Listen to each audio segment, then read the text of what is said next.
The title says it all, man. Get after it, dude. At like 100%. If you want it, get it. Do everything you can to get it. Don't go stepping or, stabbing people in the back. That's just rude. But find your own method, find your own way. And if you're that hungry for it, you will find a way. And you're probably gonna find bumps in the road. But, don't let them stop you. Just drive over them. Slow down a little bit. Go over that bump. And you're going to find some people, some naysayers. Oh, what are you doing with your life? Why are you doing this? Don't listen to them. Do what you want to do. 100%. That's it. Get after it, man. You want it, grab it, and take it. That's all you have to do. Awesome. Practice, work at it. We had that discussion about choices, man. You have the choice. You don't have to do anything.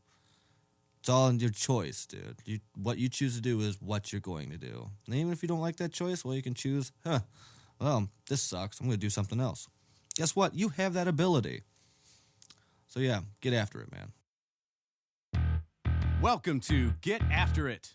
My name is John Kay, and I am a professional musician, record producer, and lifestyle entrepreneur. In each episode of Get After It, I talk with an inspiring person with a powerful message to help you discover how to realize your true potential and become your most authentic self through positive intention and purposeful action. I'm truly grateful to those of you listening right now. So without further ado, let's get after it. All right, rolling. Great. Don Slater, bassist of Battlecross, a thrash metal band from Canton, Michigan, signed to Metal Blade Records. Still, right? Mm-hmm. Good, very good. And one of the fastest rising bands in heavy metal today with an extremely rabid fan base. Buddy of mine, Don, thank you for being here today, buddy. My pleasure, John. Thank you. I know it's weird to be like, hey, we're on like the radio now, but we're doing the thing now. We're actually recording. So it's like we got to go into that mode, I guess. I don't know. I got nothing. Yeah, you do. You got plenty. I see that sheet. The first time you and I met was when your manager, Velda, hired me to run sound for Battlecross for one of your headlining shows because her ex-husband had heard me at a much worse venue on a much worse sound system running sound for The Family, I think. Yeah. And then he got back to her, and then I ended up working with you guys, and I was just completely blown away by the precision, the musicianship, and it's only gotten better since. What do you remember from that first encounter? Beer. Yeah, as per usual. No, there's more than that. I do recall I had heard your name. I was like, okay, is he good? Yes. How good is he? Very good. Solid. I think Dan's the one that gave the recommendation, too. Velda's always wishy-washy. You got to kind of prove it to her every way. I feel that. I feel that. I know her. But Dan gave you full vote of confidence. He was like, try him out. Sweet. And we did. That was at the Token, wasn't it? Oh, yeah. Oh, yeah. I had done the house gig there for... That was the old board that they had there, too. Have you been there recently? With the Digi. They got a Behringer board in there now. Yeah, I think he stepped it up to a Midas now. Oh, really? Okay, so that's completely different then. And I know they moved it to the center. It's funny you mentioned that actually. When he first went digital, he said he had a buddy of his program everything for him, and then I got hired to run sound there. I was running sound for Coffin Cats there, I think, and I was fading up the guitar, and all of a sudden the hi-hat's just... And I'm like, what the fuck? I'm going through all the group. I'm like, whoever set your groups up, man, they fucked them all up. Like, I got hi-hat coming through guitars. I got drums coming through the bass. He's like, I don't know, man. I had a buddy of mine said it. I was like, oh, Jesus Christ. All right. So it's always the buddy, man. Seriously. Always the buddy. Seriously. So, okay. Let's just start. I want to start from the beginning with you because there's way more to you than meets the eye. Take us back to kid, socioeconomic conditions. Where'd you grow up? What did mom and dad do? What was school like? All that stuff. Oh, you want to go way back. All the way in the Wayback Machine. Well, I grew up. I've been a single child my whole life. So there came the natural, I don't even want to call it talent, but the necessity to make friends. I gotta stop you for just a second. You're wearing a Bucky's hat. I am wearing a Bucky's hat. Fucking happy you're wearing a Bucky's hat. Thank you for knowing who Bucky's is. Oh, Bucky Beaver, absolutely.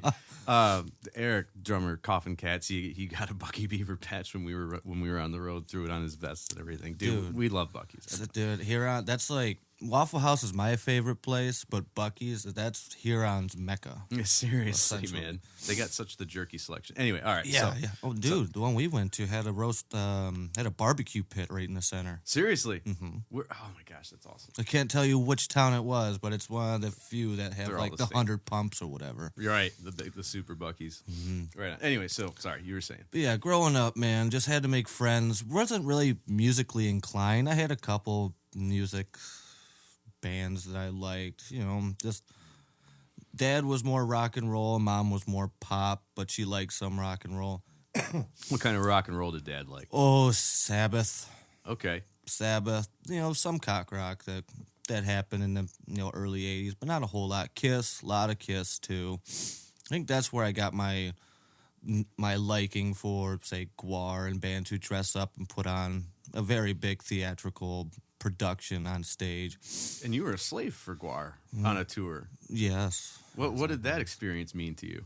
And we'll circle back. That was 2 bucket lists right there. That's two bucket lists. Yeah. Okay. Well, I'm sorry, 2 bucket list items checked off because 1, I got to tour with my favorite band, and 2, working for my favorite band. Right on. No, you don't understand the chills I got when Pustulus. I never in my life thought I'd be going out and You're wearing a Gwar hoodie as we sit here too. That's all I've worn since I was 16. We'll come back to that. Right on. But where was I? Oh, I was just getting the spew ready, make sure all the hoses were fine, costumes were in proper order of appearance. Mm-hmm. Just making, just doing a dummy check, make sure everything was fine. And I'm sitting there just working at one of the hoses, squirt, squirt. All right, that one's got good pressure. Junk-ass compressor is just whirring away. Mm. And they're all behind me getting ready. They're doing the intro music and all that. And I hear Pustulus yell over like, Don! Nope, I'm sorry, he didn't say Don, because my slave name is Pork Chop. Mm. I hear, hey, Pork Chop! Kind of look over. Yeah? It's like, hey, you're in the band now. Don't fuck up. I stopped for a second and just with hose in hand went, did I just get told I was in Gwar? It's only my favorite. Okay, I'm gonna drink heavily when this show is done. 'Cause this is great. That's awesome, man. Mm-hmm. That's fantastic. But people were like, "Oh man, how was it working for him?" I was like, "Well, you get up there." Since I didn't have a thong because they want you to look as naked as possible as a slave, being a slave. Right. I only wear boxer briefs, so I had to roll them up my leg, and then pretty much what I rolled up, cram up my ass. Okay. It was very uncomfortable, but I got used to it, and I pretty much went through 2 pairs of underwear, and just after a while, I was like, you know what, I'm just going to throw those away. Oh. I'll buy new ones. What was okay, I can't say what was the best thing, because you just said the best thing. Mm-hmm. What did you learn from getting on tour with them and doing that role? It's not easy. That they put on a hell of production, and I don't know if people take it for granted, but when you see the amount of crap that they have, they bring their own monitor desks. They use their front of house, but they have their own looms and all that shit. Just the amount of setup, and I think what really ingrained that into the rest of the bands that we were on tour with, it was the first show in Canada, in Vancouver, and Cryptopsy had joined us because Born of Osiris couldn't get over for some reason. Is that John Longstreth's band? Born of Osiris? No. You're thinking of Origin. Yeah, Born of Osiris is one of those... Started with an O. Sorry. One of those, metalcore type bands. Heavy, chuggy, dun. Sure. You know what I'm talking about. Sure, yeah, right on. But their truck driver got stuck. Well, and by stuck, I mean he wasn't allowed to cross because I guess he had some priors from the 80s that he didn't have the proper paperwork despite it being expunged or whatever. Sure. Yeah, they had to get a driver, and the show was running late. There was a local on the bill, the TM, Dr. Evil. I don't know if you ever had to deal with him. He's a great dude. Pretty much told the locals and said, guys, we're running behind. We're actually cutting sets off of the two national acts. Is a case of beer fine and you can watch the show? The dudes are fine with it. You know, they scratch their backs and sorry you can't play. Right. We had to have that stage built in an hour, what usually takes about 2.5 hours. So once the semi-truck pulls up, Jesus. Us, Battlecross, Cryptopsy, and Guar, we just get up there and we start hauling ass. And when all said and done, like the dudes in Battlecross, I'm out there, just having a smoke. Cryptopsy is like, I can't believe how much stuff they have. It's a production, dude. That's what I learned is just to do something of that kind of theatrical, like production takes a lot of work. And for them to be doing it for 30, 35 years, Right. That's incredible. Well, it just speaks to the power of the live show, the live experience, mm-hmm. Especially in this age of, streaming and, freemium on demand, everything. Mm-hmm. It seems like it's people more and more want experiences, and if you can create that experience, and make it, make it your own, which that's all Guar's been doing since they started, was creating an experience and making it their own. So, and everyone says there's nothing like a Guar show, and it's the truth. Even people who don't like their music still go because they know it's going to be entertaining. Right. All right. So we started on the Guar track because you got into Guar younger and everything. Anyway, you were talking about your dad likes Black Sabbath and Kiss. Your mom liked more pop. What did your mom listen to that you liked? Oh boy, whatever was on the radio at that time. We're talking like late '80s, mid to late '80s. Sure. And what was she in? The chick who did Sweet Dreams and Eurythmics, Annie Lennox. And yeah. Loved that growing up, man. That she had some very good melodies. I think I just hooked onto that. Every time it came on, Mom, turn that up. Right on, man. She didn't complain. No, seriously. Yeah, my dad a little more not into rock and roll as much, like Sabbath, the heavy stuff. He way more 60s. Yeah, he's a boomer, like the classic stuff. Yeah, way more 60s. Jethro Tull, now no Zeppelin, it's like that. What was school like? School, it was great through elementary. I was a smart-ish kid growing up. Had friends, but everyone knows, especially when you hit junior high and high school, there becomes the divide. Right, like all your friends aren't your friends anymore. Mm-hmm. And through junior high, I kind of struggled both personally, because my mom.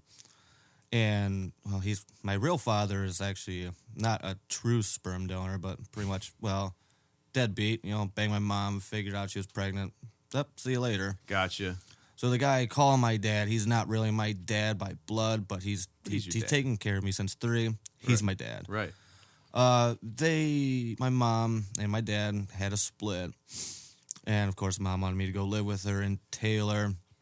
So, not only am I leaving all my friends, but now I have to go make new ones at a school that I've never been to before. And that's where I started to really get beat up and picked on because I was the new kid. Where were you going to school before?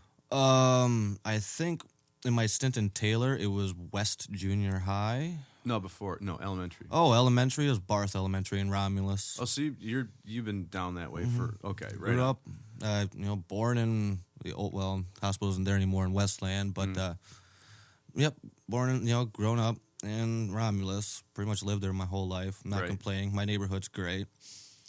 But after all that, getting beat up, I came back to Romulus hoping, Romulus middle school hoping, hey, all my old friends will remember me. Right. Amazing what a year can do. Right. They oh, you're back. Yeah, what's going on? Oh, just hanging out with my friends. Cool, can I hang out? We'll get back to you on that. Oh, wow. So I had to make new friends again. Right. And, well, looking back, it's probably the best thing that happened.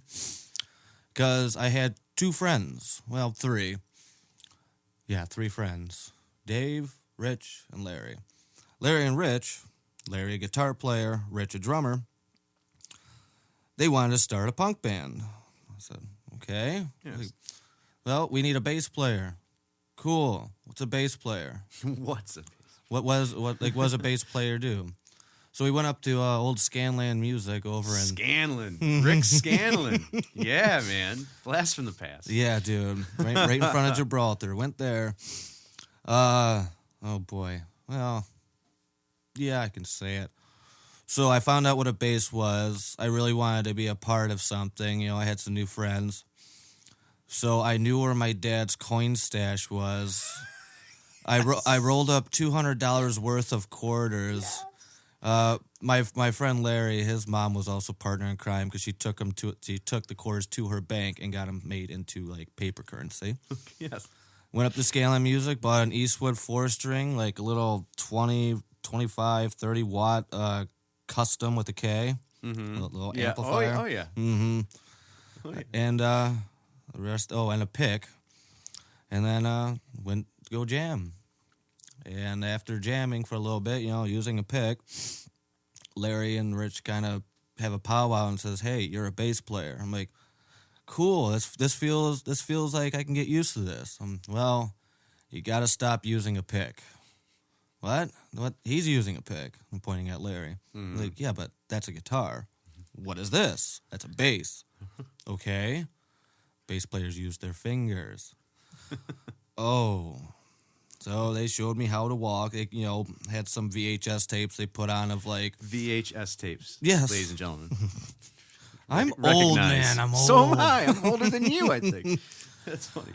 They're on some VHS. I think it was like a Flea instructional. And, Beautiful. but they wanted me to play in the style of Matt Freeman from Rancid. Yep. Who plays fast with a pick. If you can play the beginning or the solo of Maxwell Murder Man, you'll have arrived. Yeah. Actually, I believe my task to learn to get fast with fingers was the song Rejected. Okay. Right on. I was like, what? He's using a pick. That's so much faster. You can do it, dude. All right. Peer pressure. But see, the thing, all right, you're already starting out with a head start out of the gate because your first 2 mentors in that respect, okay, are Flea and Matt Freeman. Yeah. They are both undeniable at what they do. Yeah. They're both undeniable. Did you get into, okay, you're into punk. Did you get into Carl Alvarez from Descendants at all? Oh, yeah. Right on. Right on. And really, I hadn't heard any of the bands that I liked until I started hanging out with them. Like, well, listen to this guy. Listen to this dude. Of course, I started making more friends. Now, did they have older brothers or sisters or older people that they rolled with that got them into the music? Were you guys all the same age group then? We were the same age. I think with Rich, I think that was more like his uncle. His uncles were like, hey, you know, get into music, start playing drums. With Larry, I think he just wanted to do it. They did have older siblings, but like the punk rock thing specifically, though, because that I came up through punk rock too, and to your point, I didn't really discover punk rock until like Green Day hit, and then people liking Green Day, the older siblings or older cousins or uncles, whatever, aunts, older generation a little bit. Goes, you like Green Day, you try Operation Ivy. Yeah. You know, or have you heard the old Green Day? And then you start looking at all the Lookout Records shit, you know, all that. And then the dive, you know, the dive happens where you go into it. So I just, I feel like we were both outsiders coming into that punk rock thing and Totally. getting schooled by other people. Yeah. And I think how I first heard of punk was I'd say mid '90s. You could call them punk rock. I think they kind of, I don't know what they really are now, but the Offspring when they first like really started pushing smash. Big album. Big album. And I come into class one day. Apparently there was a concert the night before, and seriously, I believe it was math. 5 kids in the class are all wearing the same Offspring shirts. Okay. So I asked him, I was like, who's this? I got scoffed at, like, you don't know who this band is? Seriously. And if anybody does that to anybody now, just as a disclaimer, screw them. Because no one can possibly know everything about anything today. Nope. There's too much. Anyway, go ahead. So I just remember the band, went and picked up a cassette. I listened to it, I'm like, okay. And, this was before the internet really was around. So I had to use, not Publishers Clearinghouse. It was that one, not BMG. Yeah, I think it is. Something like that, or Columbia House. Yeah, where they sent you like that list of. I think we all did that. We all did that until we got charged for the first CD, and then we go, "Oh shit, that's right, I forgot to cancel," and then you cancel it. Mm-hmm. Yeah, I did the same thing, dude. So that's how, and combined with that, and plus meeting new friends who were really into the punk rock. Like my buddy Rich, man, he knew everything. He's the one that got me into like Oi and shit Rich like who? that. Rich Nas. Okay, I don't know that one. I was thinking of a different Rich that was way into punk than it. Rich Nas. We always called him Dick Nads.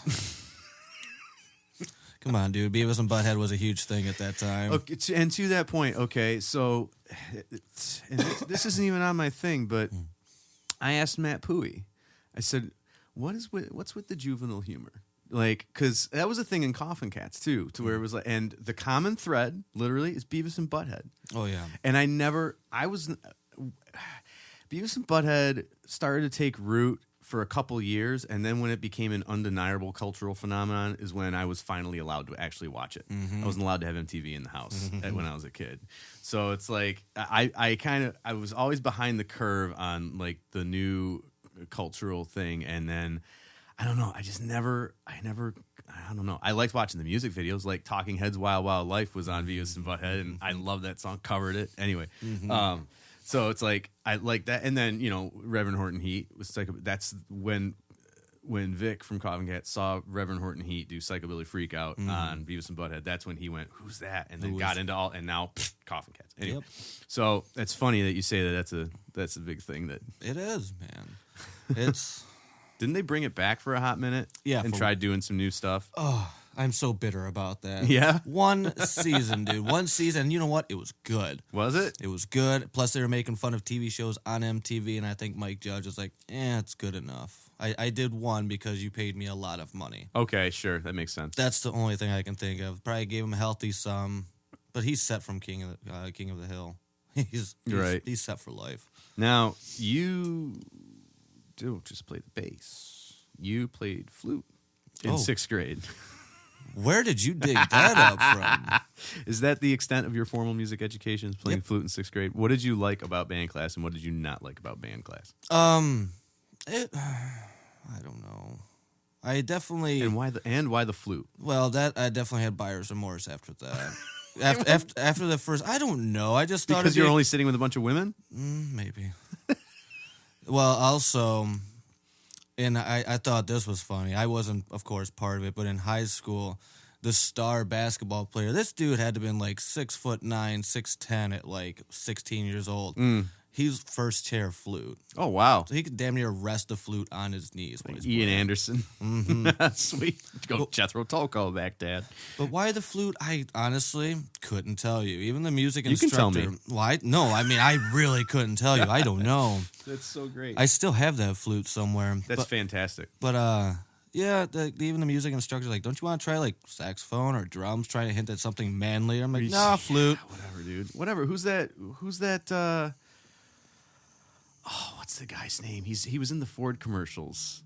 The flautist, the male flautist with the curly hair, almost like the Kenny G of flute, except he's got a mustache. Yeah. God bless it. Yeah. Anton Vorch. I freaking don't know. Yeah, I was going to say Nami Yarvi, but he was the conductor of the DSO. Yeah, after 6th grade, my interest in the flute kind of waned. So I really don't know any. You didn't do band class after that? No, because that's when I got the switched around over to there, and I figured it was bad enough that I'm a new kid. I don't need to be a new kid. And a band nerd. Yeah. Right on.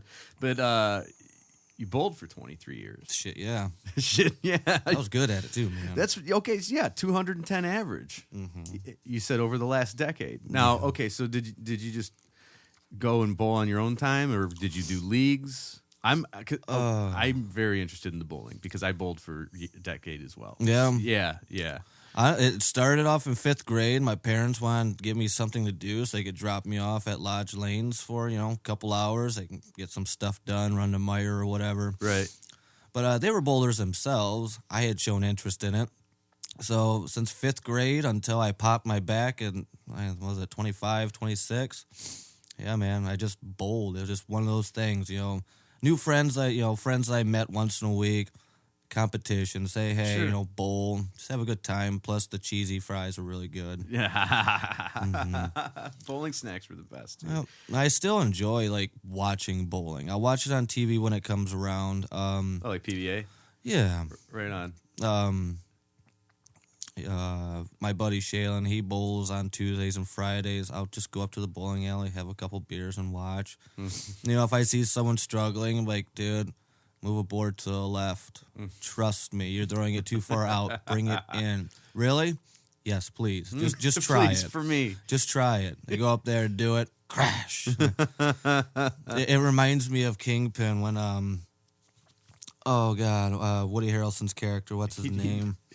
Munson. That's right. When he hears the Amish guy bowling first time, he does that epic turnaround. Right. Like, I bet you leave a lot of buckets. My God, I've turned into him. I've turned into Munson. I can hear what you're doing wrong.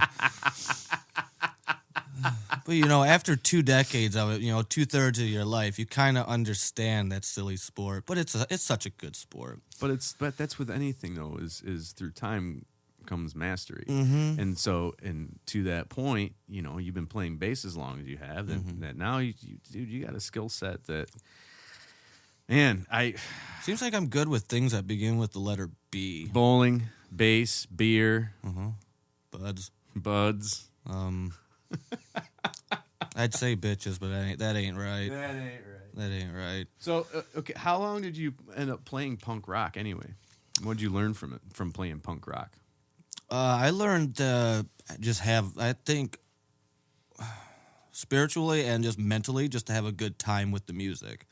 Okay. Don't worry about necessarily how you're playing it or what you're playing it. Just play with the band and have fun. You're putting on a performance. These people are looking at you. Excuse me. They're looking at you. Just rock out. Have a good time. Right. Move around, play. If you mess up, don't worry about it. Right on. It's rock and roll, man. Right. You're putting on a live show. Right. And that's what punk really taught me, was just to have a damn good time, because the people watching you, they can tell if you're having a bad day. If you go up there all sourpuss, I don't want to be here today. The crowd can just sense it. They can look at you like, he's grumpy pants today. Right. I think I'm going to watch these guys. Hopefully they'll be fun. But right. that one sour person can affect the entire performance. Mm-hmm. So I don't say fake it. Don't fake it. Just whatever problems you have in your life, you're on stage from anywhere from 25 minutes to 70 minutes, depending what you're doing. Put life shit aside. Give the crowd what they want. Have a good time, man. Right. Plain and simple. If you mess up, don't worry about it. Everyone's going to go, they might go, hey, man, you messed that part up. Yeah? Well, you do it then. Have you ever been in a situation where there are things going on within the band or within the group to where there's a member that goes on stage that is unable to table that frustration because they're on stage with the people with whom they are frustrated collectively? Does that make sense? Yep. And thankfully, Battlecross is fairly good at knowing when to put that drama and that bull, just, oh, God, what's the word I'm looking for? Differences. Put those differences aside. We can solve that later. Sure, you might get a cross look once in a while we're on stage, especially if you mess up. Just go, you can feel them just going, ha, ha, ha, ha, in your head. Right. But honestly, sometimes a show is the best therapy, because you could be bickering all day up until showtime. Get on there, have a good show, come off, and you're like, all right, man, you know what? We can discuss things. You're actually in a better mindset because of it. Sure. You know? And you're feeling better already because the crowd enjoyed you. Your spirits have been lifted, so a lot of negativity has just kind of waned. Right on. And bringing up the positivity, if you go into something already angry, nothing's going to get solved out of it. The whole going to bed angry type thing. Right. But thankfully, Battlecross is good about that. How did you come to be Battlecross's bassist? And actually, before that, is Battlecross the first metal band that you've been in? Mm-mm. Okay. How did you let's back up then. How did you transition into metal from punk? Different job, different job. What do you mean? Well, the friends I've been working with, like, I had mostly worked close to Romulus, so I had been hanging out with the same few friends, Rich and Larry. We started to kind of just split away from each other. Not bad. It just started talking. Life Life happens. Yeah. And Rich got a different job that required him to be somewhere farther out west. Not far. I'm like by out west. I mean like Ypsilanti or something like that. But we just really didn't have as much time to hang out. And I started working at the dealership. I'm not going to say their name. That's cool. That's cool. No free promo, suckers. But started working there. And that's when I had met, you meet dudes when you're working, of course, your coworkers. Right. Side story of how I got this job, too. I didn't know I was going in for like a meet and greet / interview because my uncle worked up there. So he's like, I can get you a job here. And let's go talk to these dudes.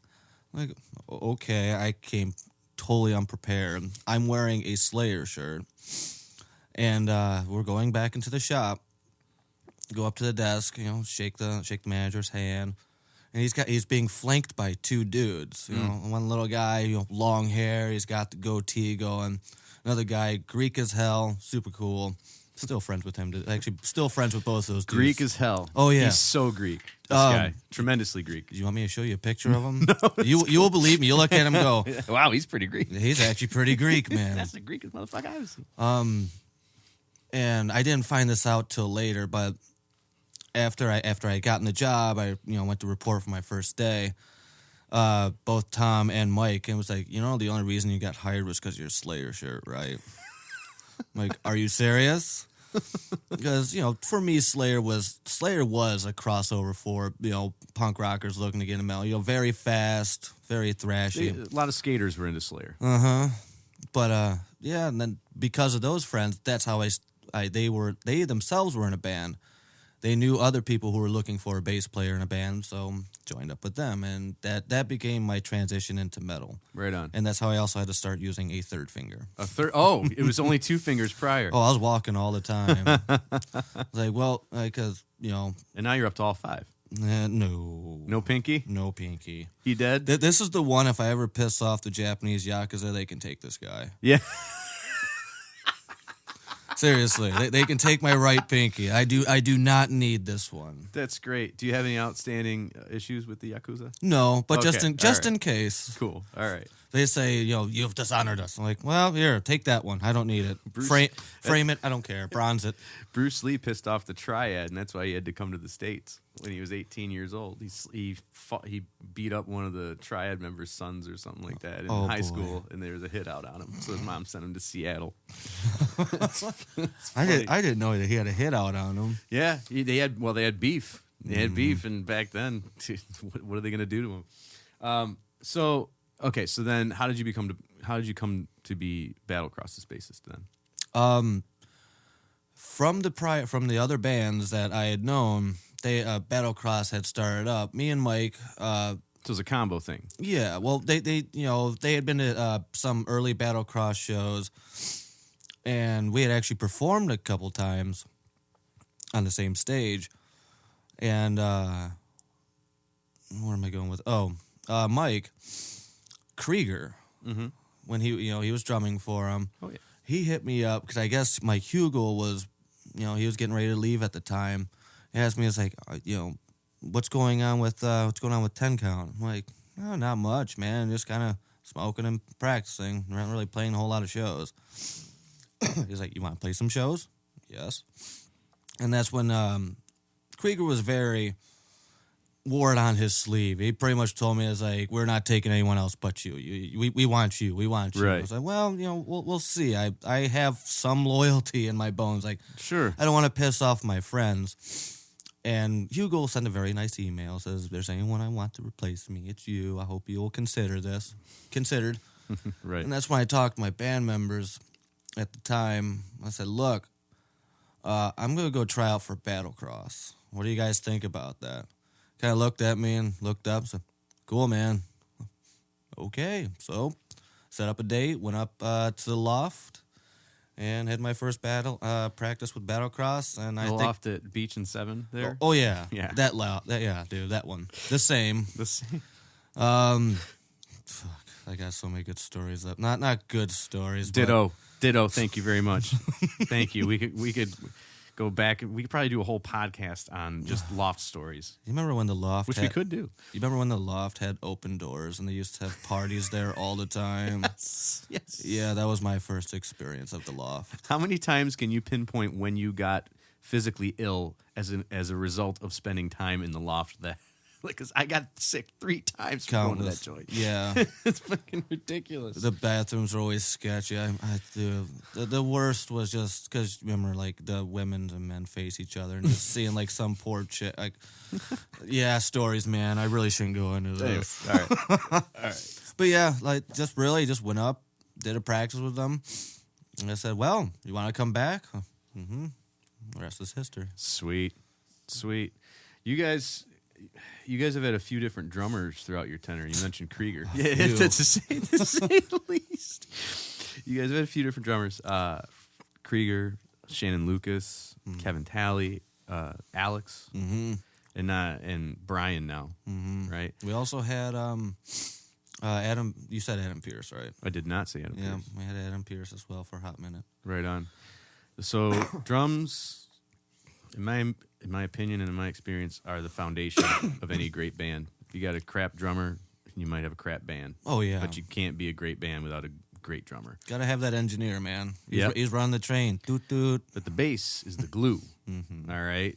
Talk about the adjustments required to accept and assimilate a new member into your band, and how you personally deal with a rotating cadre of drummers. And I know Joe Cady, your tech, has filled in on guitar from time to time. I don't know. Yep.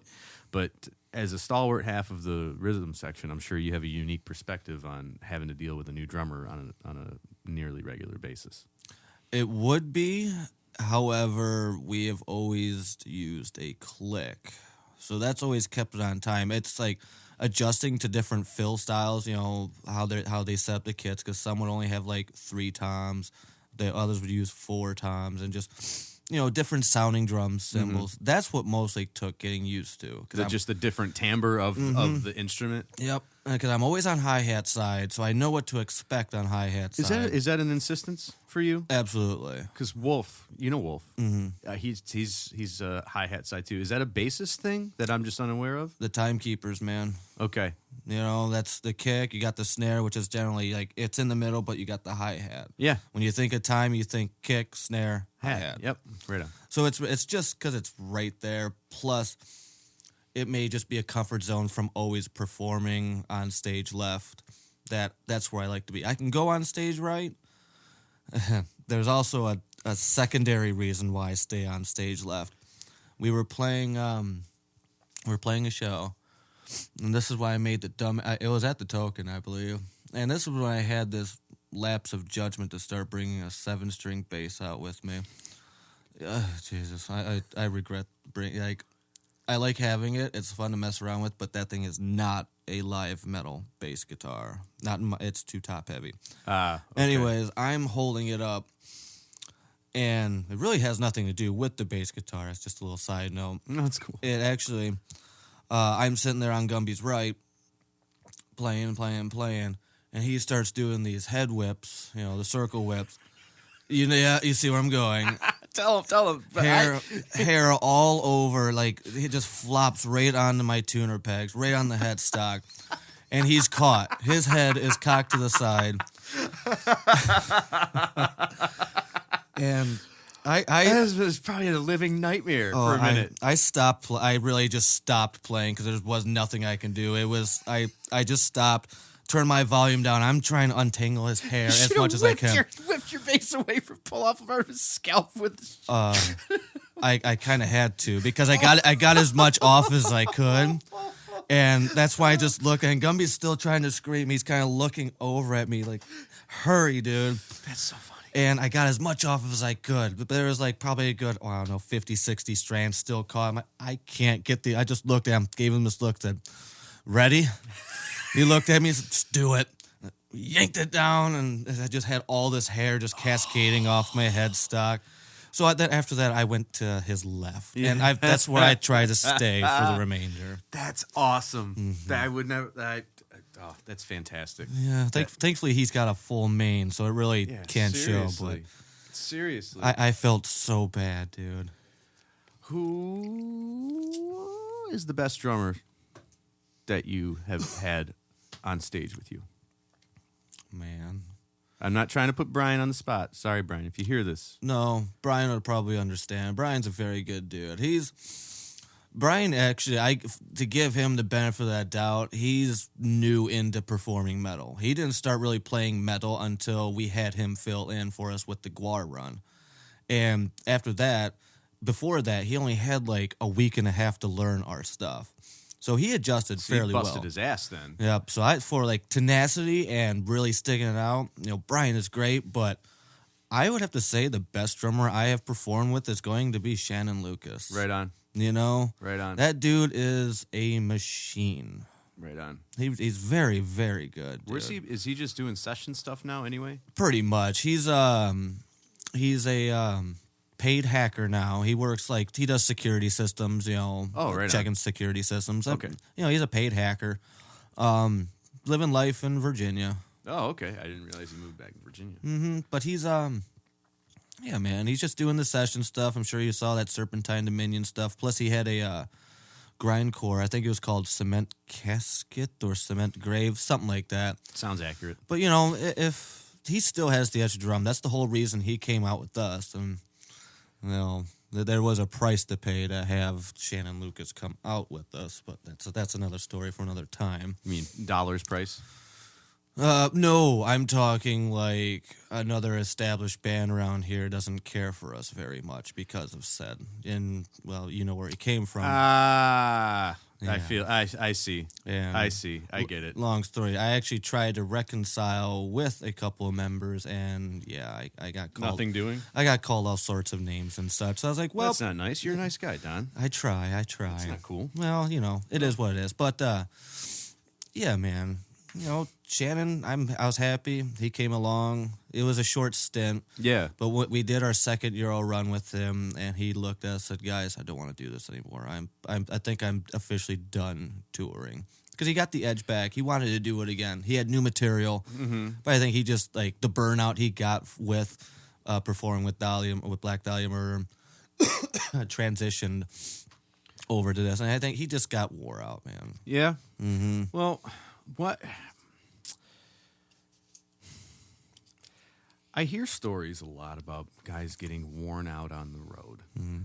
And I know that my time out on the road is not as long as you guys at this point. But when I was in Coffin Cats, I didn't miss home. Mm-mm. Yeah, I missed people, but the people that I missed are part of my inner life, and they support what I do. So I know that they're not, and I know that they're missing me. But it's not like they don't agree with what I'm doing. Right. You know what I mean? And this is what I want to do. So I don't understand how, I really don't get how anyone truly gets burnt out if it's what they're meant to do. And if it's what, I don't know, do you see yourself getting burnt out? Never.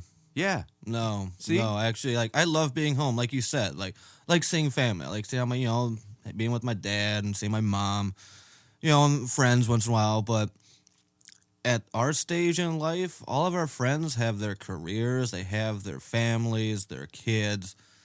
So, the party days that we had back in the, our early to mid 20s or whatever. Excuse me. That's long gone, man. Right. Especially when you hit the 30 mark, they really can't hang out as much. But it's not even that. I actually enjoy being out on the road and seeing people and just being in different parts of, well, and the fucking States. playing in front of people. So people that have not performed in front of, I'm going to say thousands. People that have not performed in front of thousands of people don't understand the rush, the quite frankly, the validation. You feel good up there. You do. You feel good. You feel like this is what you're meant to be doing because you have hundreds or thousands of people looking back at you saying with their eyes, this is what you should be doing. And then you get off stage and people give you compliments and say, you're awesome, you're great, this is what you should be doing. And then you come home and that's not there. Your family's there, your friends are there, your town is there, your familiarity is there, but you go out and you just get that goodness fed to you nightly or daily, you know. And I just don't understand why, you know, when people get burnt out, it's usually I find it's usually because there's something back home that is calling them louder than the people out on the road. Does that make sense? Yep, absolutely. They're missing something, be it their significant other, you know, child, or even like, you know, I hear a lot of work responsibilities. You know, I gotta get back to work. I got, you know, they have a legit career that they want to do, but they also want to perform. You can't persist down two paths. You got to pick one thing. And to your point about that, I remember telling Joe when we were doing Bad on Fire, you know, when things were getting closer to the end or whatever, and he was saying, yeah, I need to get this job, you know, and you know, I'm getting this new job. They might not let me have those same nights off for rehearsal, or I don't know if I can get that time off for this show or that. And I said, did you tell your job that you're in a band and you perform from time to time and that's your main priority in life? And he said, well, no, I didn't want him to not hire me. And I said, that's your problem. Every single job I've ever taken, from when I was 13 making $1 an hour at the Wine Barrel, doing bottle boy stuff. When I interview at a job, I say, yeah, I'm in a band and that's my number one priority because we're planning to go somewhere and do something. In so many words. Yeah, man. And if people don't know exactly, if you don't tell people exactly what you expect, you are never going to get exactly what you expect. No. You don't ask, you don't get. And you have to have full disclosure, man. You really have to tell them just to let them know. And if they don't hire you, well, it wasn't meant to be. Right. But if you really want that job, well, now you're choosing that job over being a musician. Right. And you can do both, but if you want to tour and see the life and live the dream, quote, quote, then you really have to make that sacrifice, man. Yeah. You do. There is sacrificing. It's my number one value, sacrifice. If you can't show me in your life where you've sacrificed, I don't know how to relate to you. Nope. Because I've given up so much and so I've given up relationships, material possessions, money, my time, my health. I've given up so many different things to pursue what I believe I'm put here to do. Absolutely. And if you can't understand that, then we don't have an understanding. No. Do you like to read? Absolutely. All right. Have you ever read 7 Habits of Highly Effective People? I have not. Stephen Covey? All right. One of the things it talks about that gets back to the whole, you know, work thing. Oh, I have to make a choice. The thing is when and this is like inner band stuff, but even really, this could be for anything. This could be for a gaming group that goes out and does competitive gaming, and the guy says, oh, but at my job. People are like, oh, I have to be at work, or I have to do this. It's no. You choose to. No, I don't have a choice. I have to go. No. You are choosing to. Yes, you have a choice, but you're making that choice. Right, exactly. Just own it. Yep. Just own it. Yep. And that's the thing is rather than own it, a lot of people try to turn it back on you, like you demanded too much, or your standards were too high, or you wanted too much from me. Well, same as demanding too much. Either way, Yep. you get my drift. Yep. And then they have to go to the bathroom because that's where the mirror is, and look at themselves and go, wait a minute, are they right? People need to take fucking accountability for their own decisions. Yeah. Like no one really forced. I mean, I could see some instances that you were forced into it, but like this, like you said, I have to do this job. You don't have to. You could quit right now and do whatever the hell you want. Right. You can do it. You can backpack over to the Right. Himalayas if you want to. Good luck. Right. But you make the choice that I have to do this. Right. And if that's what you believe, then that's what you're going to believe. But if you believe that you have, okay, man's search for meaning, Viktor Frankl, the last human freedom is the freedom to choose. Okay? If there's a gun to your head and it's do this or else I'll kill you, you can do, if you do this and they don't kill you and they send you back, you can't say, well, I didn't have a choice. He was going to kill me. You say, no, you could have a choice. You could say, pull the trigger. Yep. But own that choice. Absolutely. Own that choice. Yep. Doesn't make you less or more. Just own it. And I'll give you more respect, quite frankly. Yeah, even if it's not a good decision, at least you stuck by that choice and you own up to it. Resolve. Like, yeah. Like, well, that was a bad decision. Well, live and learn, right, man? I got the word choice right here, and I have the word resolve right here. Perfect. We're tracking together, brother. Battlecross, and you also, individually, have had the fortune to work with some of the most in-demand producers in the metal community over the past 6 or 7 years, in Eval Levy, Mark Lewis, and Jason Sukoff. From your perspective, what does each uniquely bring to the table, and which one of them challenged you the most, and in what way?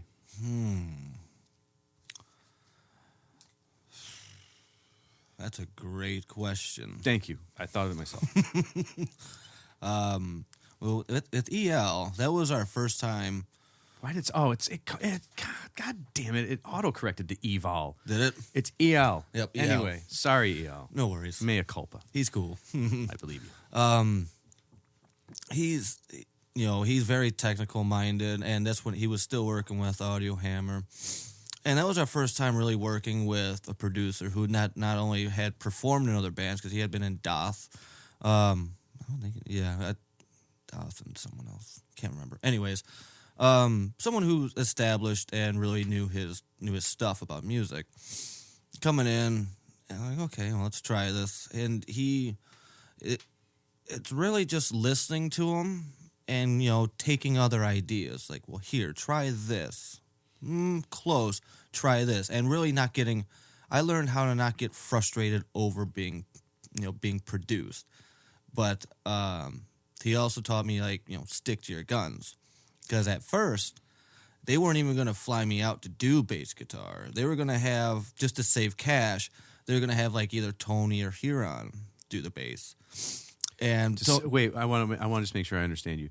In order to save the money on the to and from flight, yes, that was it. It was literally a plane ticket issue. Yeah, and time issue, I guess, and stuff, so on and so forth. And plus, I didn't know if EL had a lot of stock in me at the time. And that was for War of Will, yes, right? Because you guys had done Pursuit of Honor back here at home. Yep. With who? Who'd you do that with? That was with Josh Schroeder at Random right. Awesome. Yeah, he's a great dude. He is a great dude. Anyway, sorry. No worries.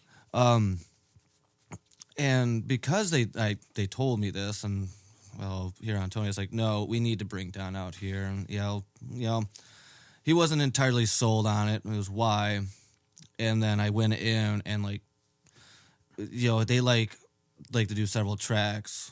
I went in and bust out, I think 3.5 bass tracks in one time.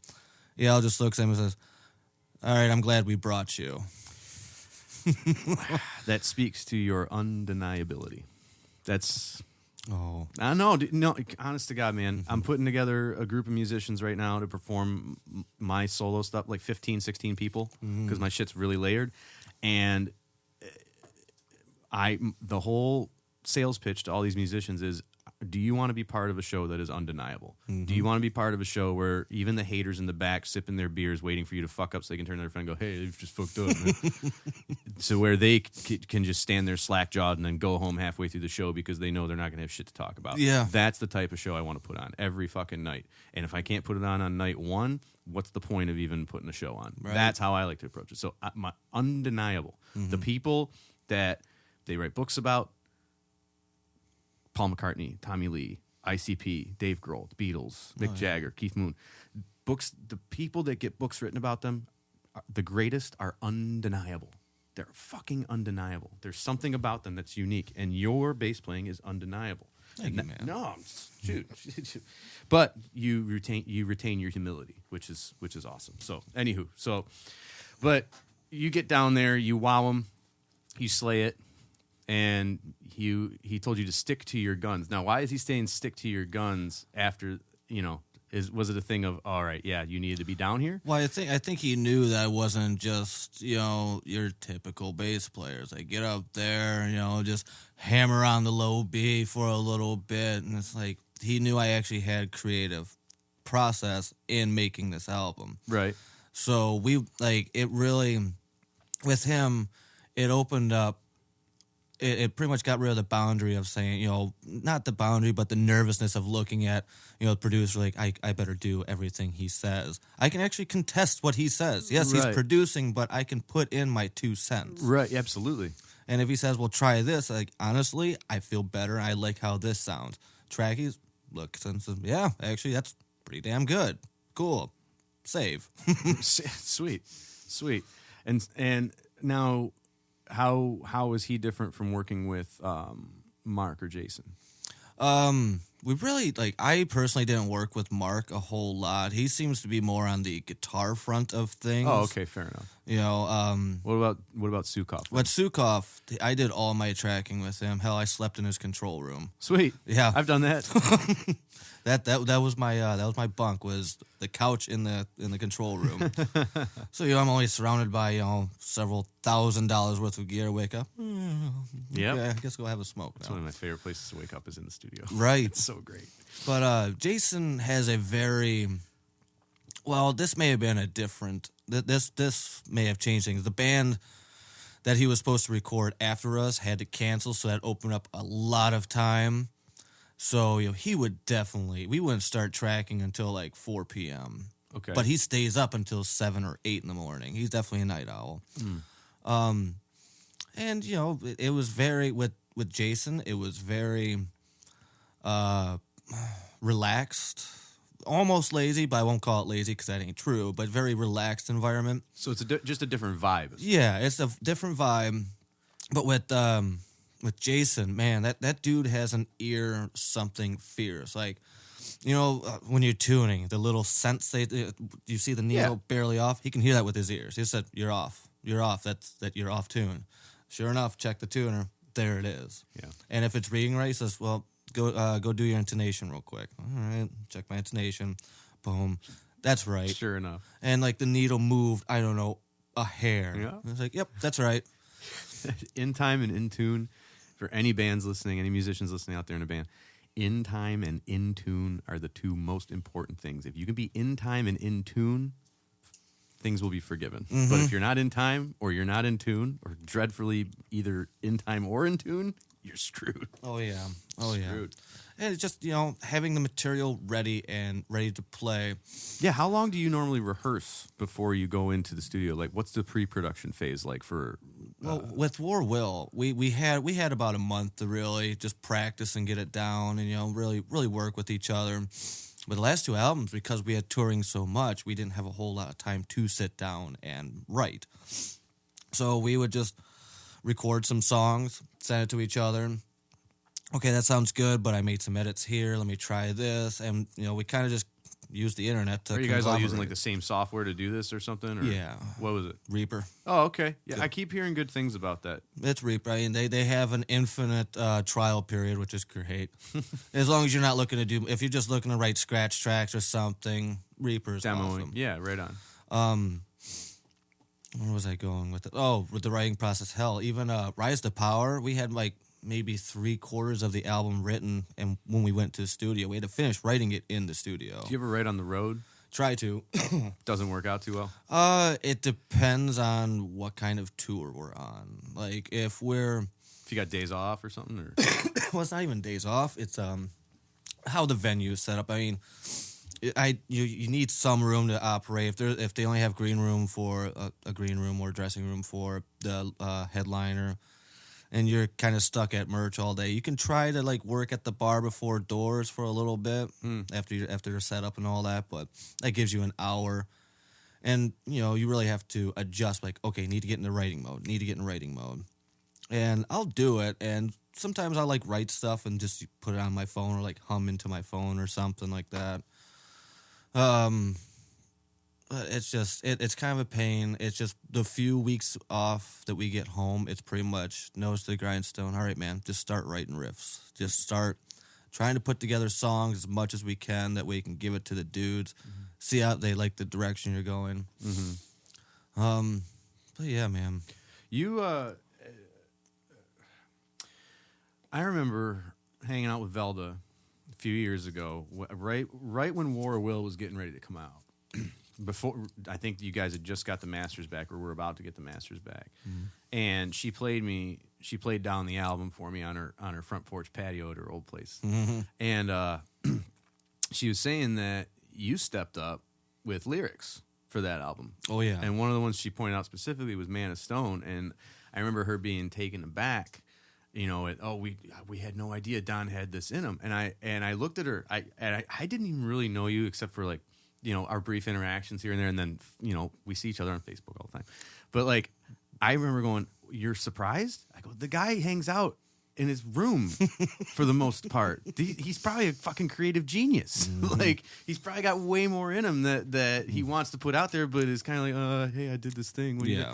Like, so now, are you and Gumby like the main lyricists for the group at this point? Oh yeah. Right on. Actually, at Man of Stone, that song, I wrote that was mainly the song, like the actual riffs itself, the composure. That's the one I did for the most part. Like, of course, I would say I don't want to take all the credit, like Tony and no, of course, they added the spices into it. But honestly, War of Will, sorry, Gumby, but I probably wrote 80 to 90% of the lyrics. It's true. That's fantastic, man. But it's because we were coming down to a crunch time. Gumby didn't have a whole lot prepared, and EL comes over to me and says, "All right, so you're the one that the dudes say that could probably help out with lyrics." Like, yeah, probably. What do you want me to do? Start writing stuff. So I'd be sitting on his back patio, old phone, got the notepad open, smoke a cigarette, have coffee, and just go to typing, just typing away, just typing. All right, dude, I got a few paragraphs, and look at it. Okay, and yeah, that was that. But had to, man, and trying to keep it relevant to a Battlecross. 'Cause I could have written about a lot of different.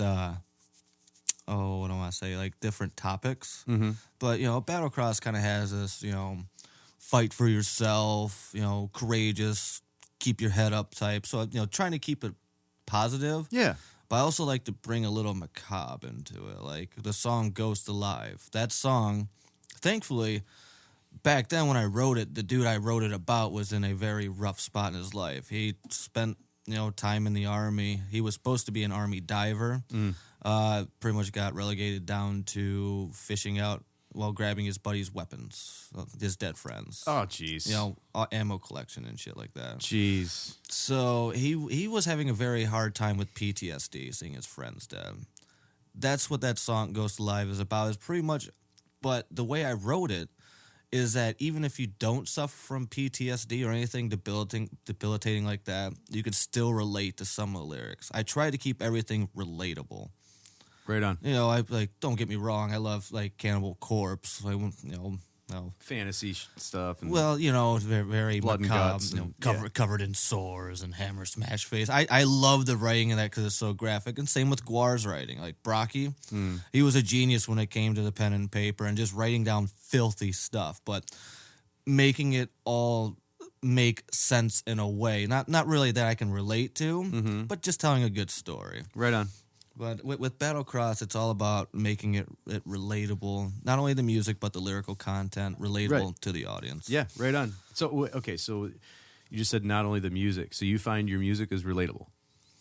Not to say that it's not. I'm curious as to why you said that, because I think I'll let you answer, and then I'll tell you what I think. Well, okay, maybe a bit off more than I could chew by saying that. You are not in a trap, I promise you. Okay. There's a reason you said it, and it's your reason. It's not right or wrong, it's yours. I just want to hear your reason, and I can tell you why I think your music is relatable, frankly. And we're not just talking about lyrics, right? We're actually talking about the riffage. Okay, gotcha. Talking about the music bed. I don't know. I think. Look, I'm not gonna screw you around here. I don't can tell you every scale and every chord, but I do know what sounds good together. Right. And it's our music for the most part is upbeat, and it's relatable because it's, to me, it has that like Amon Amarth effect where you can turn it on, and you know, if you need to get something done, crank it up, gets you motivated. Or if you need to drive somewhere really fast, I'm just going to crank this up here. That's how I say it's just relatable, at least in the metal community. You guys do a lot of verse, chorus, bridge, chorus. Oh, that's how I write, bud. That's where you can tell the punk mentality comes. No, that's where you can tell your mom's influence. Pop. Yeah, good call. That's pop song structure. Good call, man. You guys put pop song structure, and you say, here's the pop song structure, but instead of writing pop music, we're going to write thrash metal music. Yeah. Okay. And since we need to keep it positive, we're going to use some more major chords than minor chords, in all the self-actualization lyrics that you write. Yep. That is what everyone's trying to do, is to self-actualize. A lot of people don't realize that the goal in life for everyone is to self-actualize. If you even said self-actualize to a lot of people, they'd go, what does that even mean? Right. It means to realize your true, authentic self. Yeah. That be the most unique you and have agency, you know, the power to control your environment. So that's why I think your fans are so loyal, is through your songs, and especially since you write a lot of the lyrics, through your lyrics, you are helping teach them how to become better for them. Does that make sense? It does. So it's pretty powerful what you guys are doing. So, yeah. Damn. It's funny that you bring that up, because now I think, like, you know, because I've been doing rehearsals at home, practicing, and verse, chorus, and I immediately think of our song "Absence," which, well, I wrote, and it's pretty much exactly like that. It's verse, chorus, verse, chorus, verse, chorus. Oh, look, bridge, bridge. Wait, little bass fill, and then we change the key, but it's the verse again. Yep. It's Red Rubber Ball by The Circle right there. Like, seriously. Yep. Seriously. The key change and everything. But you know what, man? It works. There's nothing wrong with that. I like tech death, but man, I like something I can get into the groove, into the beat of. Like tech death, it's watching it, you're like, wow, that's so good. But it's the same reason I can't really get into prog too much either. That's the thing is to that point, right? When we did Bad on Fire, there's a lot of pop in what we were doing, but on that last album we went really, really, I don't know if it was the last album, but there were songs or themes throughout that went really, really proggy, and I feel as though we were just trying to entertain other musicians or yourselves, right? Right. It's why don't we just set up a mirror and play in front of that instead? You know, it's just jerking off in front of the mirror at that point. Yeah. On the War Will subject, actually, since we were just talking about that a bit, you guys ran a successful Indiegogo campaign when you embarked on your tour in support of that album, right? What do you recall learning from the success of that campaign? And did you have any haters calling you guys beggars because you were crowdsourcing funds to support your business? Not that I know of, and even if we did, wasn't paying attention to them because, you know, God, I heard a perfect quote about this the other day. As far as it made us realize that we have a very, very loyal fan base, and you know, if you're forthright and upfront about why you're doing this, people, you know, they'll gladly donate because they want to see what, you know, a band that they like come to, you know, more fruition, or just, you know, they want to help out. It makes them feel better, especially there's some good perks and all that. But you know, it's as far as the bad people go. How is it? How do you say it?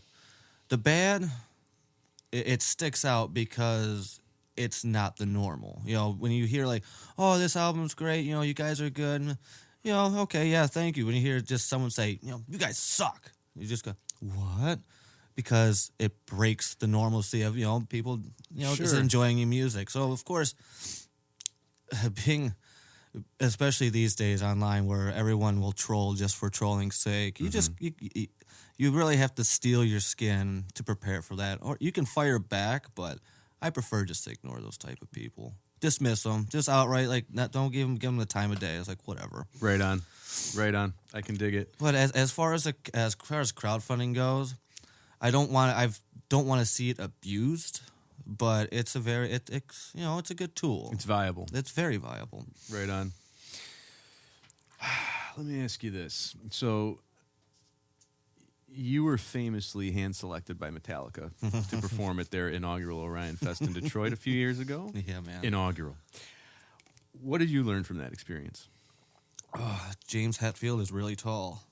James Hetfield is... Well, the other things other than that. But did you have any chance to chat him up? Yeah, man. Oh, and get any pearls of wisdom out of him? Because they believed in you enough to pick you. You guys sat on the dais at the press conference with them when they announced the damn thing. I mean, like, that's almost like being given the keys to the kingdom in some respect, right? Right. By one of the big four. Yeah. It's huge. Mm-hmm. So I'm wondering. I don't think. Okay, James Hetfield just did. Oh shit!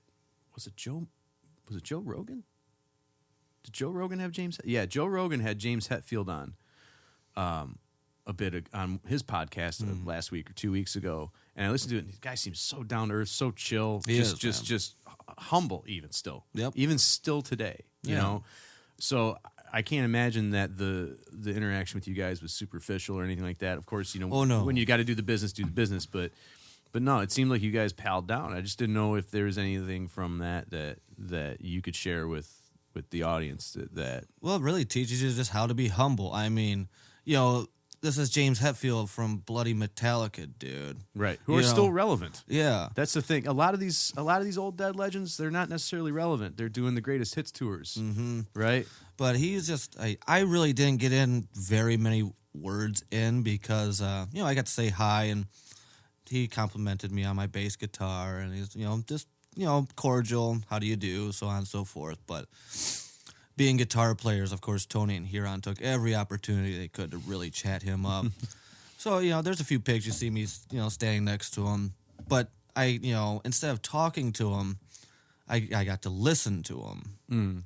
I really just got to hear how he interacts, and we were the first band on one of the side stages. And he's coming over here and just talking probably a good solid hour. That he just came over and just hung out and talked. Sweet. Told us about the secret set that he was doing on one of the side stages, where pretty much Metallica got up on on the other side stage and did the whole Kill 'Em All album. Yeah, I remember that. Yeah, dude. So he kind of hinted at that. It's like, you guys might want to take a look over there. Cool, man. But he's just very nice dude, and even to this day, man, we still have fans come up to us on the road because a lot of people flew in to Detroit to see Orion Fest. Right. Still get a lot of people come in and mention Orion Fest and how it should still be going on, and that was the first time they saw us. Mm-hmm. Especially having it was Hetfield and Rob. They introduced us even though Rob was late, but I still remember to this day. While we're on stage, I look over and Hetfield is just headbanging away and Rob's air bassing. I'm like, "Are you serious? You really air bassing along, bud?" That's great. Nice. That's great, man. Oh my gosh. But what we really took away from it is that it don't matter how big you get, man. Have your slice of humble pie. Yep. Because you're still human, bud. You're not indestructible. You can still fall off of something and break something just as easily as the rest of us do. Right. So yeah, it's just be humble, be kind, be courteous, be talkative, man. I like it. Have a good time. Before I get to, I have questions that I ask everyone that I interview, but I spend the majority of the first half of this talking just about you and what you're up to. Your bass influences are wide ranging across many genres. I can't sit here and go, who's your 3 favorite bass players? Because I think you like a lot of different people for different reasons. Mm-hmm. Okay. To that respect, do you feel any desire to play with another artist and perhaps in a musical style outside of metal? Yeah. And do you do any session work? I do. Okay. I do. Actually, I've been working. I'm still waiting for the tracks. Our buddy is in Crimson Shadow. It's kind of like epic metal, but it's still in the vein of metal. They've reached out to see if I wanted to do bass for them, gladly.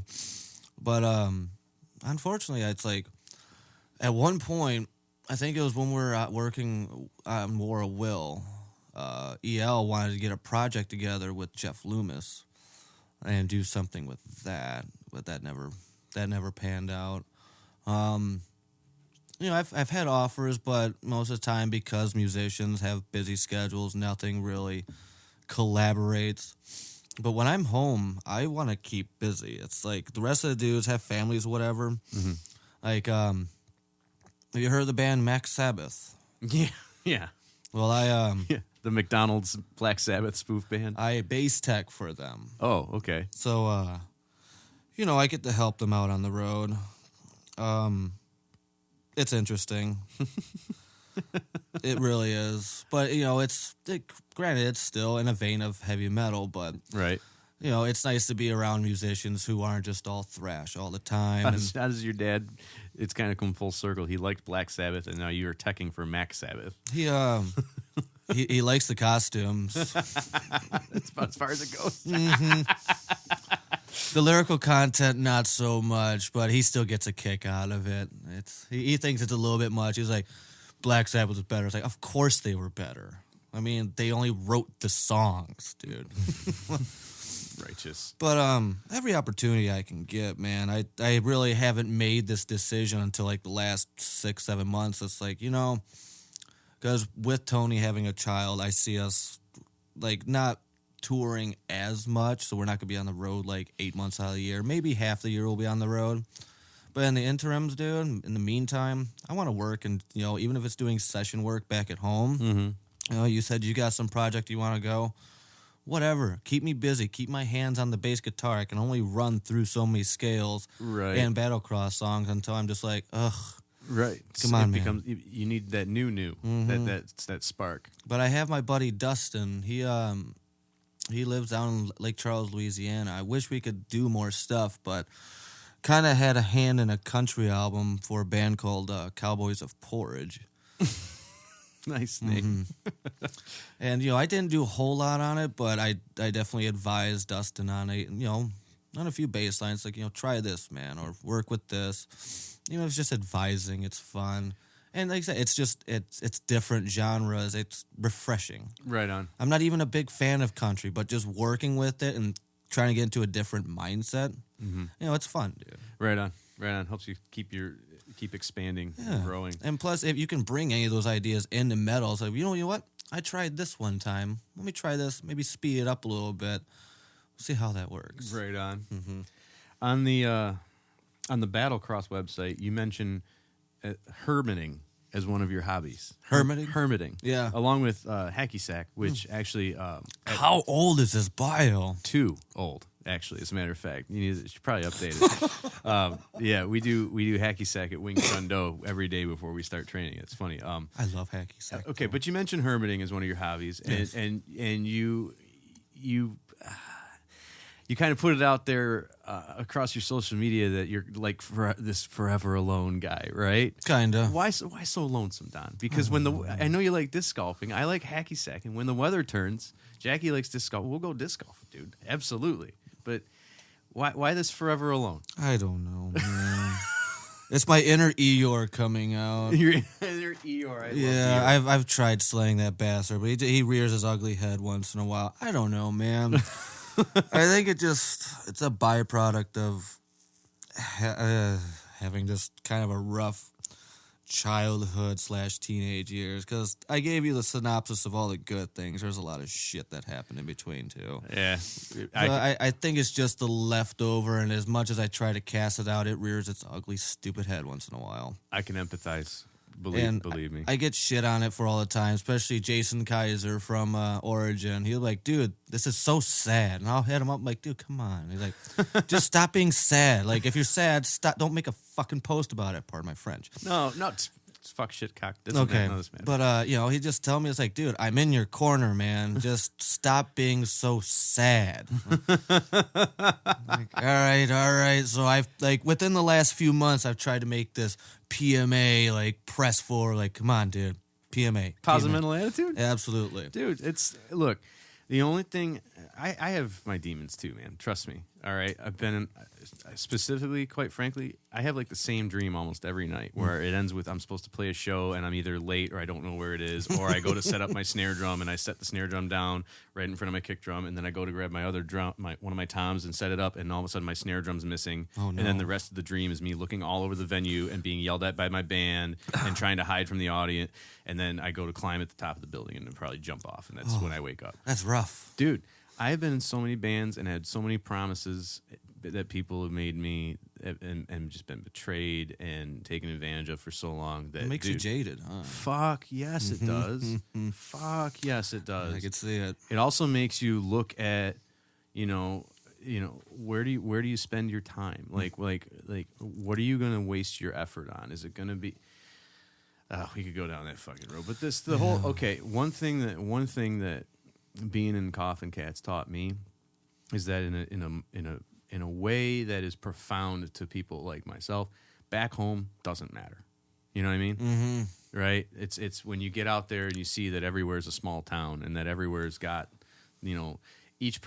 name a person that you know here that is this particular way, and you probably got that person in Cleveland. You probably got that person in Orlando. You probably got that person in Houston. You know what I mean? So it's like, or even some little ass town that you see just driving by the freeway.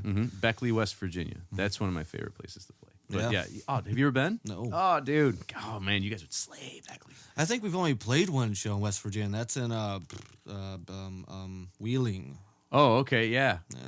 Right on. Good old Wheeling. Before I ask the series of questions, this one here, what is the most important thing that being in Battlecross has taught you?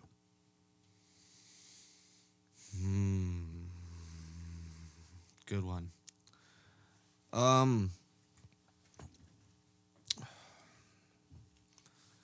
don't know. I'd have to say, like, from my standpoint, and seeing so many other bands, like on the road, like festivals, you just meeting people backstage, we're all in the same struggle.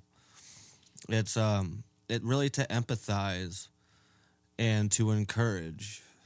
That's what Battlecross has taught me, because you know, when you're on tour with a couple bands, you make friends really fast, and you really hear their issues. You become fast friends. Mm-hmm. Unfortunately, sometimes that friendship, especially when tour is over, goes away. Don't try to bring in, like, your own personal issues are yours. If you want to bring it up, there's timing for everything. But really, what Battlecross has taught me, especially just, living by the seat of our pants, sleeping in Walmart parking lots, what have you, just enjoy life, man. Really, that's what Battlecross.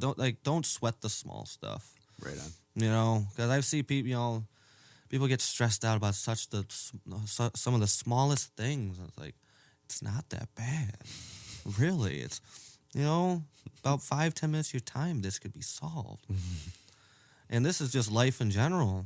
We've been broken down in, like Kearney, Nebraska. Where? Yeah, the middle of Nebraska, Right. Which is middle of nowhere. And, it sucks, but shit happens. Right. So don't sweat about it. Just get the job done. Do what you got to do to make the show. God, like even this Winter Warriors, my God. Between us and Necromancing a Stone, we went through 9 vehicles. Jesus. Yeah, well. How long was the tour? 3 weeks. You went through 9 vehicles in 3 weeks? Okay, let me count. There were the starting vehicles. We had our van. Allegiant had their van. And at first, Necromancing a Stone had an RV. Before the tour even started, that broke down, so they got a van. That's 4. Yep. And then by the second show, our van took a crap. Their van took a crap. So we had to rent something with a tow package. So that's a box truck. It's 5. And we had to, we had Brian's car, because thankfully we're close to New York. So that's 6 using Brian's car. Right. Necromancing the Stone rented a Pilot, something, Honda Pilot, something that could haul enough gear. Yeah. So they had that for a little bit. They had their stuff inside Allegiant's trailer. Then eventually we rented a van from Bandigo, and Necromancing a Stone found a cheap van from a buddy of theirs. Oh my God! And that's all within a week. What? What? Oh, That was the first week of tour. That's why after the first week we were all run down. It felt like we were on tour for a month. oh my God, dude! Oh my God, But dude! if there's anything being with Battlecross has taught me is that just get it done, man. Don't sweat it too much. Think about it. Don't panic. Hitchhiker's Guide to the Galaxy. Don't panic. Wow. Yeah, just don't, man. Just do not panic. Resolve it. You can get it solved. Like hell, dude. It was a brutal week.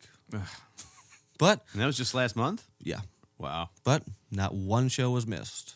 We may have been late, like an hour prior to our performance late, but So you had to just load in, get it set up, get tuned up, and go. maybe get a beer in you. Yep. That's about it. Right on. And then it's off to the next show. Hell, in New Jersey, Tony and I slept in the back of a box truck. Had nowhere else to sleep. Wow. So we're just like, well, we're crashed here for a night. We both woke up with sore throats because I think it was very cold that day. Yeah. Don't worry, we weren't snuggling. No, I'd be happier if you were. Yeah. No. So okay, to that point, you talked about you guys might be pulling the throttle back a little bit now that Tony has a baby. But Gumby had a baby. He had he was 2 years old or something like that when he joined Battlecross, right? Yep. But you guys didn't have any, I guess, fill-in vocalists though, did you? We recently did, yes. You did? Yes. Last October on the tour was that? That was a Soilwork tour. Like you said, he had a kid, but he's spent a lot of time away from Caleb, not seeing him grow up. And Gumby made the decision that he wanted to finally spend a Halloween with this kid. So we had Adam Cody from band Wretched. He filled in for 3 out of the 4 weeks. Okay. And so yeah, we've actually had a fill in for every position in Battlecross except yours truly. Are you Battlecross Don Slater? No, I'm just kidding. I am now. That's great, man. Mm-hmm. No, that's funny though. I was just gonna say, and as you're saying that in my mind, I'm like, did Haran have someone fill? Yes, Haran did because he had to work and do the thing. Yeah, that's right. Columbia, and then Tony took off for part of Guar, so he could. That's right. See his child being born, either being born or he took some time off. Which dude, Tony. That's cool. Mm-hmm. That's no problem. I didn't know Tony until I met you guys, but Tony's mom or stepmom, Mary, used to be Mary Hernandez, and she and my mom, I think they used to do like Mary Kay Cosmetics or something like that together. And I remember going to Camp Dearborn with her daughter. Oh God, I don't remember her name. None of this matters anyway. But the point is, I've known Mary Asta since I was a child. So it's funny that coming full circle. Oh yeah, that's Mary Asta's son. You remember Mary Hernandez, Johnny? She babysat for you. Oh, never fails, man. Oh, that's funny. You've been all around. You know how big this place is, but yet it feels so small. Southeast sometimes. Michigan. Small world. I go, no, small southeast corner of a state. That's what it is. Pretty much. How often do you talk to yourself? Lots. Out loud? Oh yeah. In the mirror? Not in the mirror. It's not even sometimes I'll flesh out ideas by talking to myself, but usually it's mostly chastising, you fucking idiot. Why'd you do that? What are you doing to yourself, man? You know better than this. That was going to be my next question. What do you tell yourself when you screw up? Oh, God. Usually, dumbass. Dude, why'd you do that? You know better than this. Why are you doing this to yourself? You can improve on it. Dude, stop it. Do better. And then usually it's I'll give myself hell, but then it'll usually circle around with something positive, yeah, way to go, idiot. All right, learn from this one. What you just did, don't do that again. Right. It's more like affirmations than anything. I won't sit there and have a conversation with myself in the mirror, right? Per se. Right on. I'm not gonna so how was your day? Oh, it was good. Man, maybe I could have done this. My coffee was kind of sour, but better days. No. Then you're just wacky. Yeah. Then you have an imaginary friend and it's you. It's usually look in the mirror and say, what do I need? What can I improve upon? Well, Looks like I should shave. And then you shave. What do you tell yourself when you do well? Usually don't. Or sometimes I'm like, yeah, good job. Man, that was good. Or sometimes it'll be like disbelief. It's more disbelief than anything. Like, holy shit, I pulled that off. I nailed that. Give me. When was the last time you felt that way? When I like really felt that way was when I threw an ace playing disc golf. Sweet. Yeah, man. I've had 4 of those suckers, and they still like amaze me every time. Because usually it's like I'm not good, but a happy accident helped where I just happened to let go at the right time, the right speed, and the disc goes. And you still clang. disc. You just don't bowl. Yeah. Okay. Believe it. Well, actually, the back problem stemmed from bowling. I can bowl. I'm just very very weary of doing Cautious. it. Very cautious. Thank you. Well, you should be. I mean, we're in our 30s, and I don't, dude. The older I get, the more that all the old cliches and maxims that people older than me tried to tell me when I was a kid, and you just brushed off as, oh, you're just saying that. You hear that all the time. They're true. They're very true. Amount of things that pop when you wake up in the morning, like just a stretch. Like, where did that come from? I have a daily checklist of 21 things that I do daily. Yep. A daily checklist of 21 things I do daily from the Department of Redundancy Department. I have a 21-item daily checklist that I run down, and one of them is stretch in the morning. Why is this my life now? It's just because of... It's stupid. It's stupid. You finally realize, like, when told probably in front of your parents or anyone, like, oh, I'll never be that way, like, I'll be fine. I was like, yeah. Just wait till like 32 or 33 happens. You're going to wake up one morning and go, oh, what? Or drinking. Oh. That's where I mostly feel it now. That's why I can't go absolutely ham. I will, some nights I will, but man, do you pay for it in the morning. Yep. You used to be able to I was the recovery king. I could get shit-faced barf somewhere, come back, look like an hour later, I'm like, all right, I'm cool. Drink some more. I made room. Now that happens, I'm like, guys, I need to sleep. And then wake up like, nope, I need to chug about a gallon of water right now. Right. Someone get me a Slim Jim or something, please. But you definitely feel it, man. I don't know. It's just getting older. You get wiser, but you have to sacrifice something for it. Of course. How do you relax? Oh, well, sometimes I just, like my computer room, I have a laptop to my left, main PC, and then like a little tablet to my right. Tablet's always got like the weather radar on it because I'm a nerd like that. Fun fact, before I started getting into music, I was going to go into meteorology. My next question was going to be, what is something people don't know about you that you wish they would? There you go. That's pretty, it's fortuitous. Yep. Okay, you were going to go into meteorology. Yep. When did you first become fascinated with meteorology? Or decide that is a potential path for your life? Right around like 5th or 6th grade. Because I was also reading a lot about like how electricity works, because my poor parents, the way I was reading, like how, photons, electrons, all the things, how they mingle with each other. They thought I was going to grow up to be some kind of scientist, or at least electrician, something. Mm-hmm. Yeah, no, I'm a musician.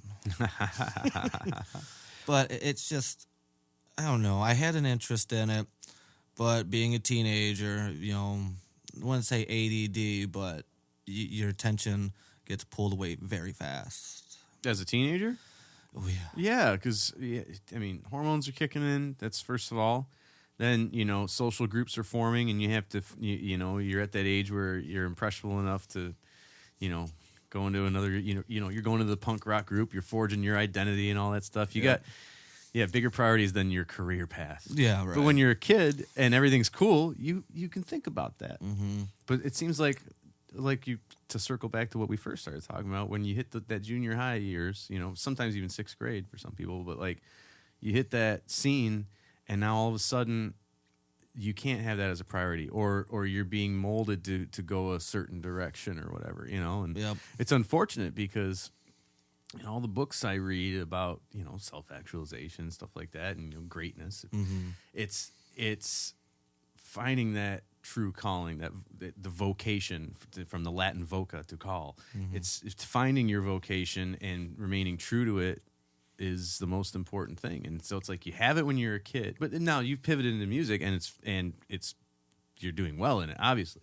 But a lot of people, they have this thing when they're a kid, and then some authority figure of some type or some peer group that is, influential to them says, no, don't do that, do this instead, whatever it is. And you're made to feel like what you really want to do isn't valuable or justifiable, and so you abandon it, and then later on, years later, sometimes this is why they have things called a midlife crisis. Yeah. Okay. It's because people are not self-actualized, and they wake up one day and they look in the mirror and they look at themselves through the eyes of intense reality, and they go, I'm not happy with my spouse, I'm not happy with my house, I'm not happy with my family dynamic, I'm not happy with my career path, I'm completely unhappy, but I feel completely stuck in a web. I'm miserable, but there's nothing I can do about it. Okay. So I'm gonna go buy a nice little sports car. Right, but you have autonomy over your life right now. And I would safely assume that even though you feel forever alone sometimes, you are actually pretty solidly happy dude with how things have turned out. Yeah, don't get me wrong. It's like with the forever alone stuff. That's just. I'm not trying to play it up. I'm just no. It's because I don't know. A friend of mine gave me hell for it. It's like, why do you always want attention from women? And I think it's because I never got a whole lot of it growing up. I'm still that way to this day. It's like for me to introduce myself to women is incredibly tough. Okay, and I think that just stems from that. But yeah, man, my buddy Steve, I was just texting him the other day. He's like, you realize that you do have a following, right? Like, what are you talking about? Anyone that hears Battlecross is like, the bass player's amazing. The bass player's amazing. And, I got that from, who was it? Alex Webster from Camel Corpse. They were in town one day. I was just, bullshitting with them. And I asked him, have you heard any of the new Battlecross stuff? He looked at me and said, be honest with you, not really. I was like, well, what do you say when other people ask you about it? It's like, when they do, I said, I really don't know their music too much, but I know their bass player's badass. So it's like, apparently it's a common thing to know, and that right there is the affirmation that I like to hear. That's almost required. It's like, okay, I'm doing something right. Yeah. Yeah, no. I'm not just farting around. This is good.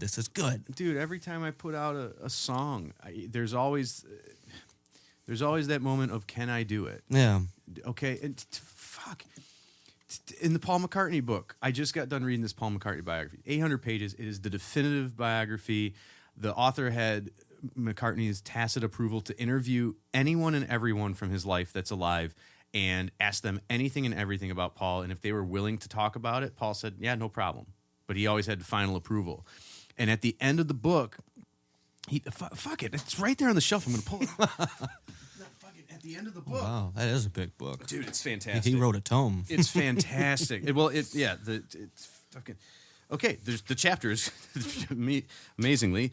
There's always that moment of, can I do it? And I want to find the context because it makes so much sense. There it is. The author says... He continues to teach a songwriting class at the London Institute of Performing Arts, fulfilling what was once thought his true vocation. That's funny. There's little conventional teaching involved, as he's never taken for granted a process one few of his peers, Brian Wilson of the Beach Boys, or one of his few peers, Brian Wilson of the Beach Boys, says can be, quote, as natural as swallowing a glass of milk, end quote. I always tell my students, look, this is Paul McCartney. I always tell my students, look, I don't really know how to write a song. There's no set way. What I do know is how to work on and finish a song. All I can say is, let's hear what you've got. It's kind of like what you were saying about how you can't say, I know all the chords and I know all this stuff, but I know what sounds good when it's put together. It's the same thing. He admits still getting a thrill from hearing milkmen whistle his songs. Once, he swears, he even heard a bird chirp a bit of "From Me to You."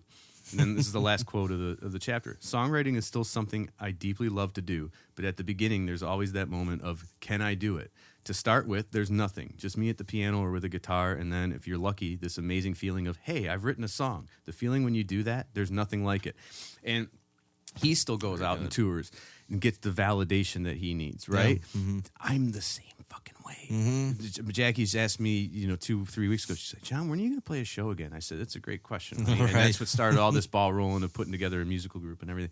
But it's like, yeah, I need that, but at the same time, I value excellence, and I value specifically having a reputation for excellence. Okay, because like you said, you didn't meet me at first, but my reputation as doing a damn good job preceded me, and that's what I always want. I don't ever want anyone to be able to say that the results of what I do aren't good. If you don't like me as a person, maybe that's because we had a personal thing or something like that. That's aside. Yeah. I want my music to be and my shows to be undeniable, dude. Yeah. 100%. Like forget the maybe you had a bad day or something. Forget the attitude. How did it sound? Oh, it sounded great. Right. Then remember that. Right. Remember that. I want to circle back to how you relax, because you started talking about the computer and the tablet and the laptop. Well, actually, real quick, to touch upon what you were saying about the songwriting, I was watching like Victor Wooten give some kind of keynote at some Phenomenal bassist. Yeah. Oh yeah. He was mentioning how when he was working with Bela Fleck and the Flecktones, Bela would come up with the song and would just like, here, put a bass line to this. Never wrote the bass lines, never wrote anything else. He just, here, I wrote this, throw something on it.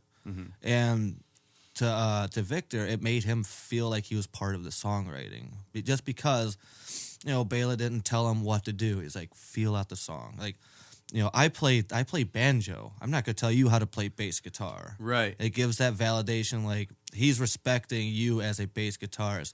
I trust you. Whatever you're going to come up with, it's going to be cool. To that point, what would happen would it be different if Bela Fleck did know how to play bass guitar? Because I can tell you that until I learned how to play other instruments, I didn't feel good telling anybody anything. But now that I know how to play drums, bass, guitar, some keys, vocals, I have the audio engineering degree, so I feel like I think it's more of a respect for the musician type thing. It's like you're bringing in that person. He probably knows how to play bass. He probably can play 50 instruments for all I know. Fair enough. But I think it's just the respect level of his musicians when it comes to the writing. Well, plus, it's fucking Victor Wooten. It's not your buddy that you're forming a band with, trying to hang out, and you're all learning the stuff together. Yeah, he's not gonna come in with some like slop or something. Hey man, just do this together. Hopefully it's good. Actually, a slop is probably really good. Yeah, no kidding, right? No kidding. But back to relaxing. Yeah, man, like, I like my little slices of life, video games. Sometimes, I'll get out, like, recently just beat Gears of War 4, and I've been messing around with the online stuff and getting my ass handed to me because I'm so bad at online games, dude. I get crushed. Like in multiplayer? Oh, yeah. Okay. That's funny. That's funny. I started playing Call of Duty back for my 30th birthday. I got an Xbox. And I asked for Call of Duty because my best friend and our group of buddies, they all played Xbox Call of Duty. So get it. I don't play it very much, and then I go to my buddy's house the next week, and he's like, hey, you want to play Call of Duty? I said, yeah, sure. And he hands me a PS4 controller. I go, what the hell? He goes, yeah, me and Ken and Bubba, we all got rid of our Xboxes. We got PS4s. I was like, oh, great. Cool. Thanks. Yeah. So I couldn't play anything except multiplayer against these amazing people. Right. But I kept doing it and kept doing it and kept doing it, and it ended up being in the top 500 in the world in free-for-all. Yeah. Yeah. Like, I'm not saying that, like, look at me, but I'm just saying, like... You get better. You play at the best, man. But I only played one game. That was the thing, too. Like, really? Yeah. Oh, I'm such a sad bastard with that. I've played Black Ops 3 now. I think a new Call of Duty came out. It came out in November, I think, of 2015, and I played it all year. That's all I played. That's fine. To the point where at the beginning of December, I was like, I got a bunch of stuff to do before the year's end, and holidays are coming up. I actually took the disc to my folks' house, and I said, don't give this back to me until the new year. And good idea. But I haven't even asked for it back yet. I feel like it's like straight dopamine crack cocaine, dude. It's so addicting. I can't do it. I can't do it. So you settle into your video games. I do, man. That or I'll just practice around the bass guitar, try different tones or whatever. Unless I have something to keep me busy, either with Battlecross or other musicians or other tour opportunities. When I'm at home, especially during the winter months. Oh, God. I used to disc golf in the wintertime, but after I almost lost a couple toes thanks to frostbite, I was like, I didn't get frostbite, but I thought it was pretty close. I said, you know what? I ain't doing this. That's no not more. worth it. No, apparently I don't have the proper gear, and I'm not just about to drop like $200 on a good pair of boots or something. Boom. Good. All right. Took a quick pee break there. Okay, so here's a lofty one to come back with. Who is the most influential person in your life? The most influential? Yeah. Kind of lump in supportive with that, or is that going to be another one that you're going to ask? Say it again?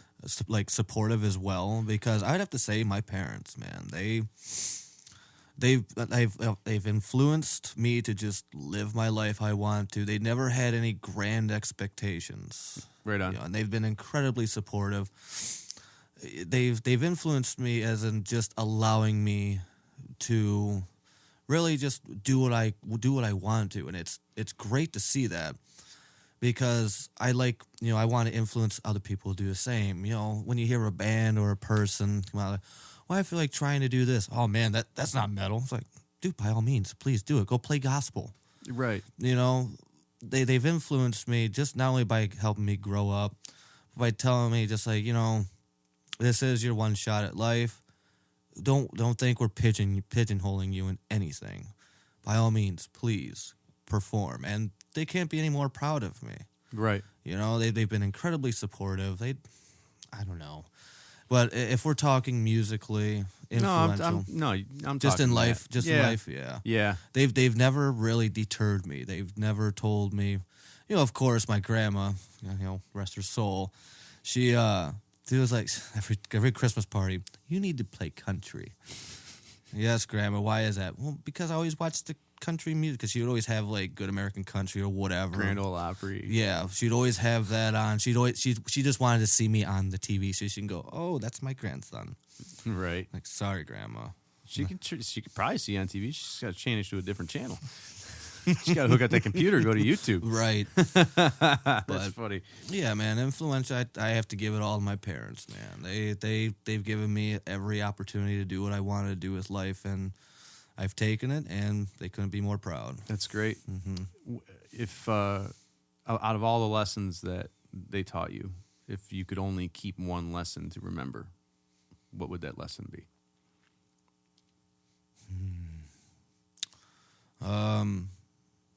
What would that one lesson be? It's right on top of my tongue. I'm just trying to figure out how to word it properly. Don't get. How can I explain this? Don't get too jaded. Don't, you know, keep it classy. You know, don't really judge. Really, don't judge a book by its cover. I think really that's, you know, as cliche as it is, that's what they taught me. It's like you'll meet some golden-hearted people. They may not be like the prettiest person. They may not be movie star quality as far as aesthetics and superficiality or whatever goes. Right. But you will meet some genuinely good people out there. So just because they may look a little rough around the edges, they may be good people. And damned if that ain't true, man. Right. I've met some fantastic people that I call friends. You know, they're a little off. They're a little weird, but aren't we all? Yes. You know, we're all a little strange somehow, dude. Oh, yeah. And to really to not take everything too hard, and to really don't, you know, some things need to be stressed, but don't stress on everything. Right. Try to bring some levity to it. And my mom, she taught me how to kill with a smile. You know, essentially, as far as like bickering goes, like just because you're getting louder doesn't mean you're winning. Right. You know, kind of soften the blow a little bit. I guess it's a mild form of passive aggression, but you know, she's worked retail her whole life. She knows how to just smile. I'm like, yep, okay. And they're getting madder. They're getting madder because she's not getting mad. She's like, right. Oh, I'm so sorry about that. Like, here, let me help you with this. I'll go back in my office. I'll be back in a few, and I'll resolve this for you. Chances are they get up and just leave because they wanted this argument. They wanted to argue because they knew it would turn the tides in their favor. As soon as they got flustered, pretty much they won. My mom knows this. She's just like, yo, just keep calm. Mm-hmm. Settle it, and usually the problem will work itself out. Are you pretty stoic? Yeah, oh yeah. Right on. Right on. Yeah, a little bit. It's good. It's funny because there's kind of a growing stoicism initiative going on in intellectual communities across the country. Well, maybe across the world, but definitely across the country and in the things I listen to and books I read. I try not to go with the whole confirmation bias thing. I try to go out for different subjects and stuff. But Right. you read what you're interested in. And, Yep. But Also, skepticism and cynicism are two very valuable tools if you know how to use them properly. yeah, they help with your humor. I know that. Oh yeah. What makes you laugh? Oh, slapstick, dude. Jesus. Mel Like, Brooks. Mel Brooks, Three Stooges, MXC, MXC. most Extreme Elimination Challenge. Oh, okay. Plus, I love, I don't know, I don't want to say witty jokes, but like Mystery Science Theater 3000, just hearing them riff on them movies, I laugh all the time. Dude, my dad used to.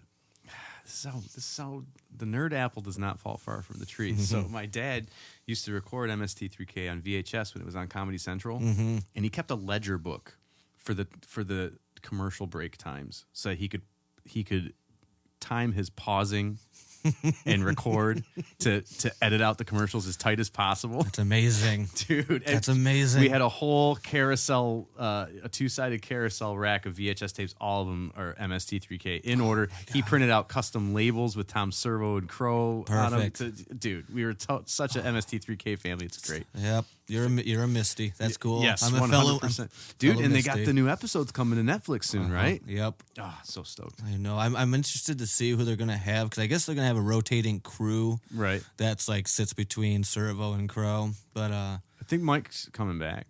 Mike Nelson. is he? I thought he was gonna. I think he's gonna do a few. I know Joel's gonna be involved, or Joel. I don't know if Joel's Yeah. gonna be on the show, but I know he was involved. He's involved, Yeah, yeah. for sure. But as far as anything, maybe like even Trailer Park Boys, it's dumb humor, but I like it when I can latch on to characters and just feed off of their humor. Like Right. Three Stooges, man, yeah, that's slapstick, but some of the best laughs I've ever had in life was watching those guys just beat each other up. And they did it for real. But they're also really good with their words as well. Yeah. They were actually very intelligent. They knew how to just kind of skew the English language a little bit. And they, I don't know if it was risque back then. I don't know. I really don't know the standards, but to me, they just seem like one of those right place, right time kind of groups that just happen. Yeah. Stooges, Marx Brothers. But what makes me laugh, it's, there's some good comedians out there. As long it's, Give me, for instance, who's a comedian that's current right now that you dig? oh man, current, what's his name? God, he's a redheaded dude, talked about it, hitting a deer. Bill Burr. Nope. His first name is two initials. No, Louis C.K. Oh yeah. I love that dude. That He's guy, great. he pushes the boundary so hard, but damn, is he funny. Yes. It's all about the delivery too. He's just really good. But honestly, as long what pushes my button is just good wordplay, something genuinely funny. Like it's the stupidest joke, but it made me laugh yesterday. It was what did the Boy Scout? Okay, you know the Boy Scouts motto, right? Be prepared. Yeah. Yeah. What did the Boy Scout say to the old lady after he fixed the horn on her car? Okay. Beep. Repaired. Nah. It's so bad, but it's so good. Oh, that's good. Yeah. I always have three jokes too that are like they're my not perennial. They're my perfect favorites. My trio of jokes. I'll unleash them on you now Please. it's how I can if I can tell either by the groans or general laughter if I'm gonna enjoy these people or not. Okay. If they fly over their head, I have to question a little bit. Skeleton walks into a bar. He orders a beer and a mop.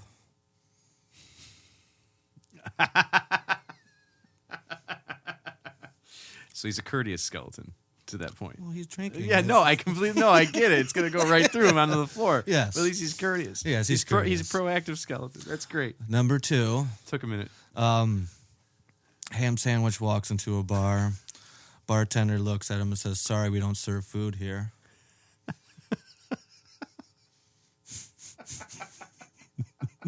It's number 2. Okay. Third one. Priest, rabbi, and a monk are sitting at a bar. It's all bars. Everything's bars. Oh, of course it is. Okay. But they're one-hitter jokes. Sure. But a priest, rabbi, and a monk are sitting at a bar. Bartender looks over and says, "What is this? Some kind of joke?" Right.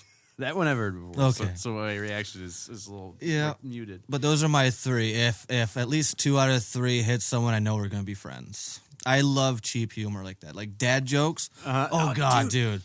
I love dad jokes. That's one of the things that never went over in Coffin Cats. Really? I do dad and grandpa jokes all the fucking time. Oh, man. And I'd always get a ha-ha. Like, dude, all right. Like, okay. Grasshopper walks into a bar, sits down, and orders a drink, and the bartender goes, "Hey, we got a drink named after you." He goes, "You got a drink named Stanley?" See?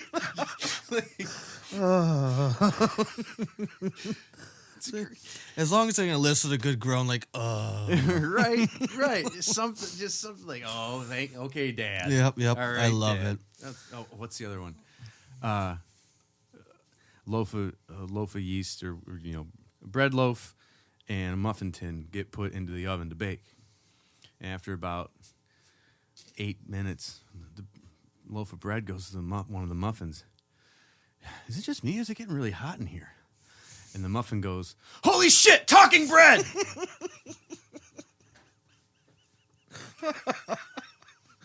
Oh. Feel free. I'm just planting seeds. Everyone. Take them, use them. I probably got them out of a joke book when I was 7 years old. Oh, man. I used to love doing it. We go to the bookstore and I just go to the humor section. I try to find jokes that were a little, adult or, to take back to the playground with the kids and all that shit. But yeah, dude. That's what my grandpa used to do as well. He used to have a bunch of old joke books and just thumb through them. I try to just remember my favorite ones. Right on. All right, so what makes you laugh? What makes you cry? What makes me cry? Oh, man. Pain.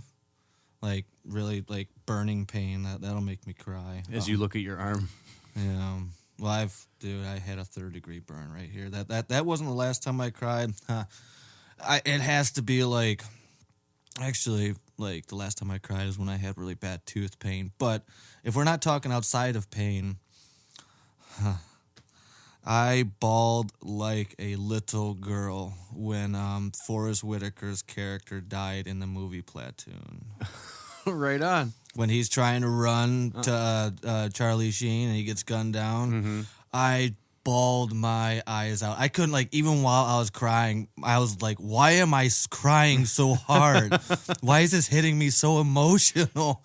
And I dried my eyes, and I probably laughed at myself for a good half hour. Like, I can't believe I just bawled my eyes out at this stupid movie. Hey. What is going on here? Somehow disbelief got suspended for a minute. Just like, that's cool though, man. But what makes me, like, genuinely sad is, I don't know, people's lives going to shit. Like, I like seeing people happy.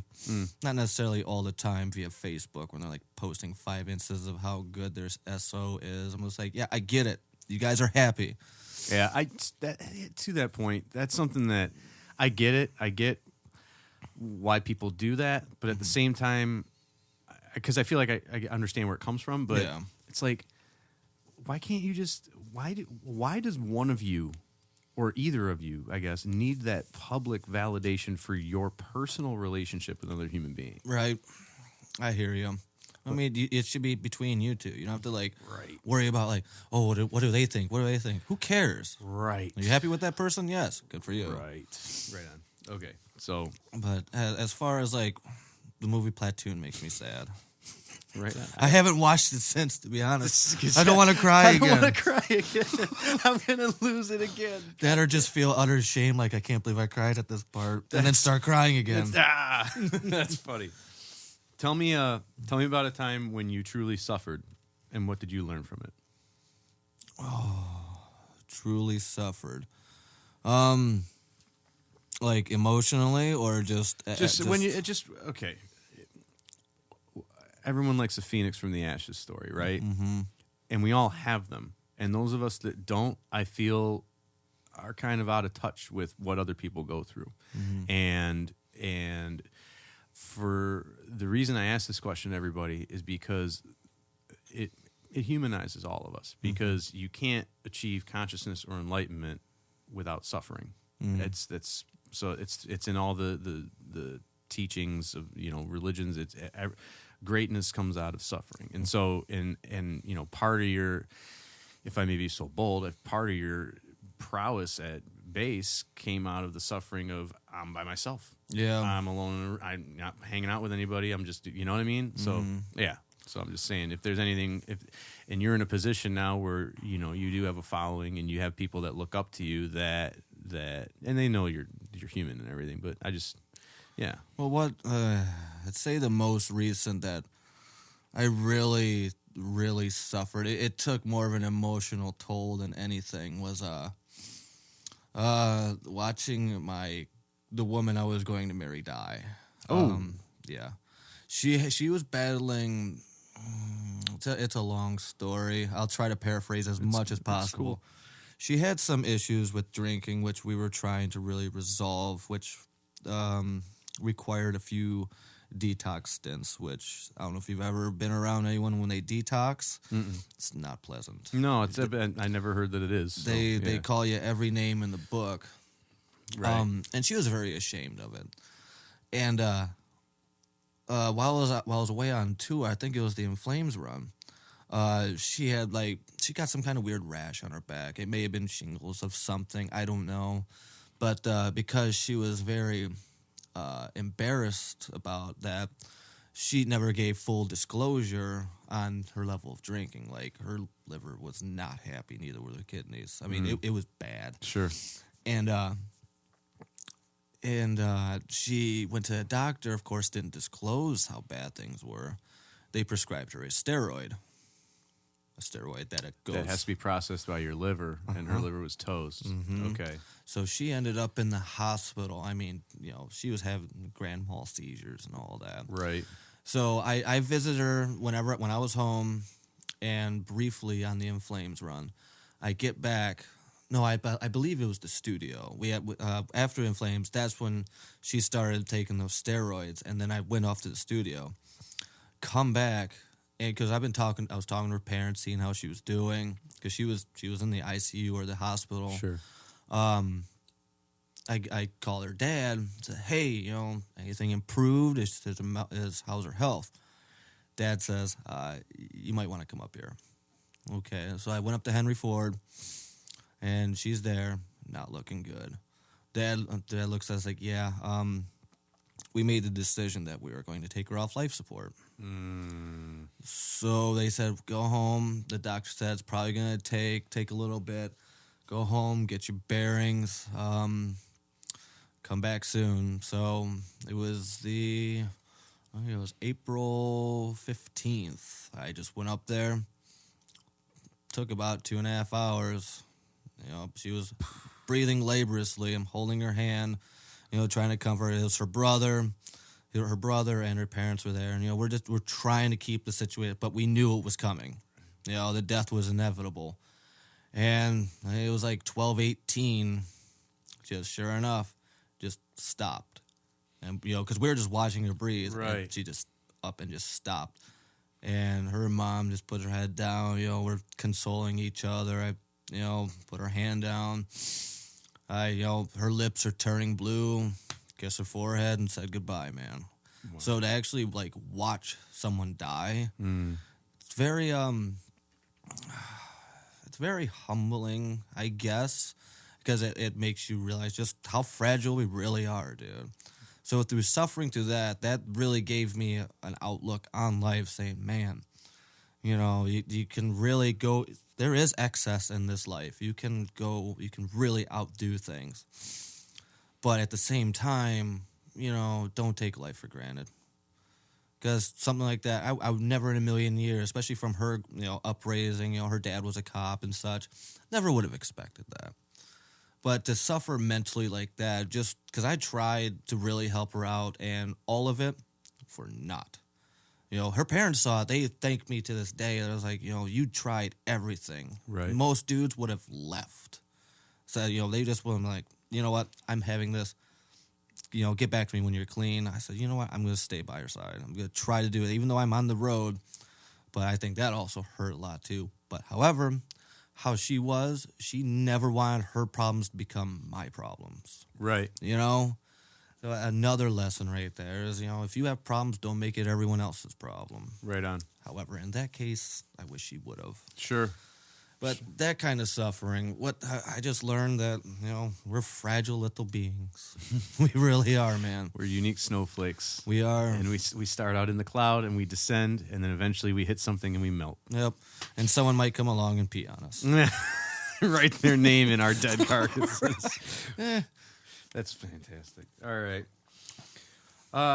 What would you consider to be the defining moment in your musical career up to now? Ooh, that's a good one. Man, defining moment. The moment when everything changed for you, and you maybe no, I'm not even gonna feed your head. Yeah, what do you think's the defining moment in your career? Joining Battlecross. Just joining the band. Yeah, right. They really they had their act together. They knew what they wanted. I fed off of that desire, that will. It really changed my outlook. And with them, if it wasn't for them, I never would have done any of the tours I've done. Right. Or been everywhere or met the people that I know. Never would have happened, dude. Right. So I'd have to say is making the choice of joining Battlecross. Right on. What would you say is the defining moment in your personal life up till now? Oh, boy. Well, for everything that's worth, I guess stealing the $200 worth of quarters from my dad and buying my first bass guitar. Nice. I have to say, if it wasn't... You can reach out and touch our coin collections right there. You're good. I won't steal that. I'll put them under lock and key. That's great. Yep, I'd say just making that bold, that rash move, and my dad being very, very angry because when he saw the guitar, he knew I didn't have enough money for it. How'd you get that?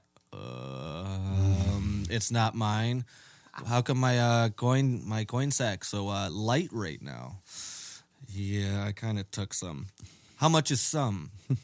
About $200 worth. Yeah, he tried to ground me for a week, but I kind of left. I was like, you know what? I'll be back in a little bit. I was a reckless little brat. I really was. Oh. But you become such a model citizen now. You're good. It took a lot of calming down, that's for sure. I can dig it. Mm-hmm. I can dig it.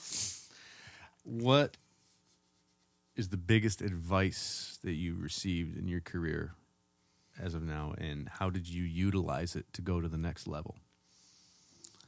Oh, the best advice. Honestly, that's a good one. So I've received some good advice in my life.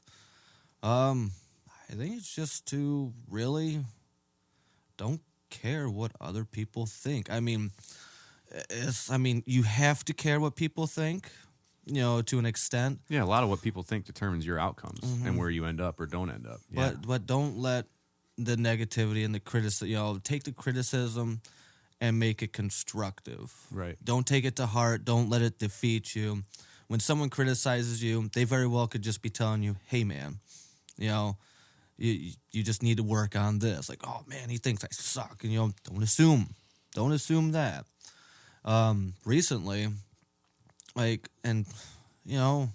it worked for James Malone from Arsis. He used to be he was a bigger guy with a belly. I guess Muhammad from Necrophagist came up to him and said, you're a great guitarist. You're probably even better than me, but you'll never get anywhere. And James looked at him and said, why? Because you're fat. Very blunt about it. He's European, I believe. Oh, okay. But, they're a little different over there. They're very, the Germans. Dude, seriously.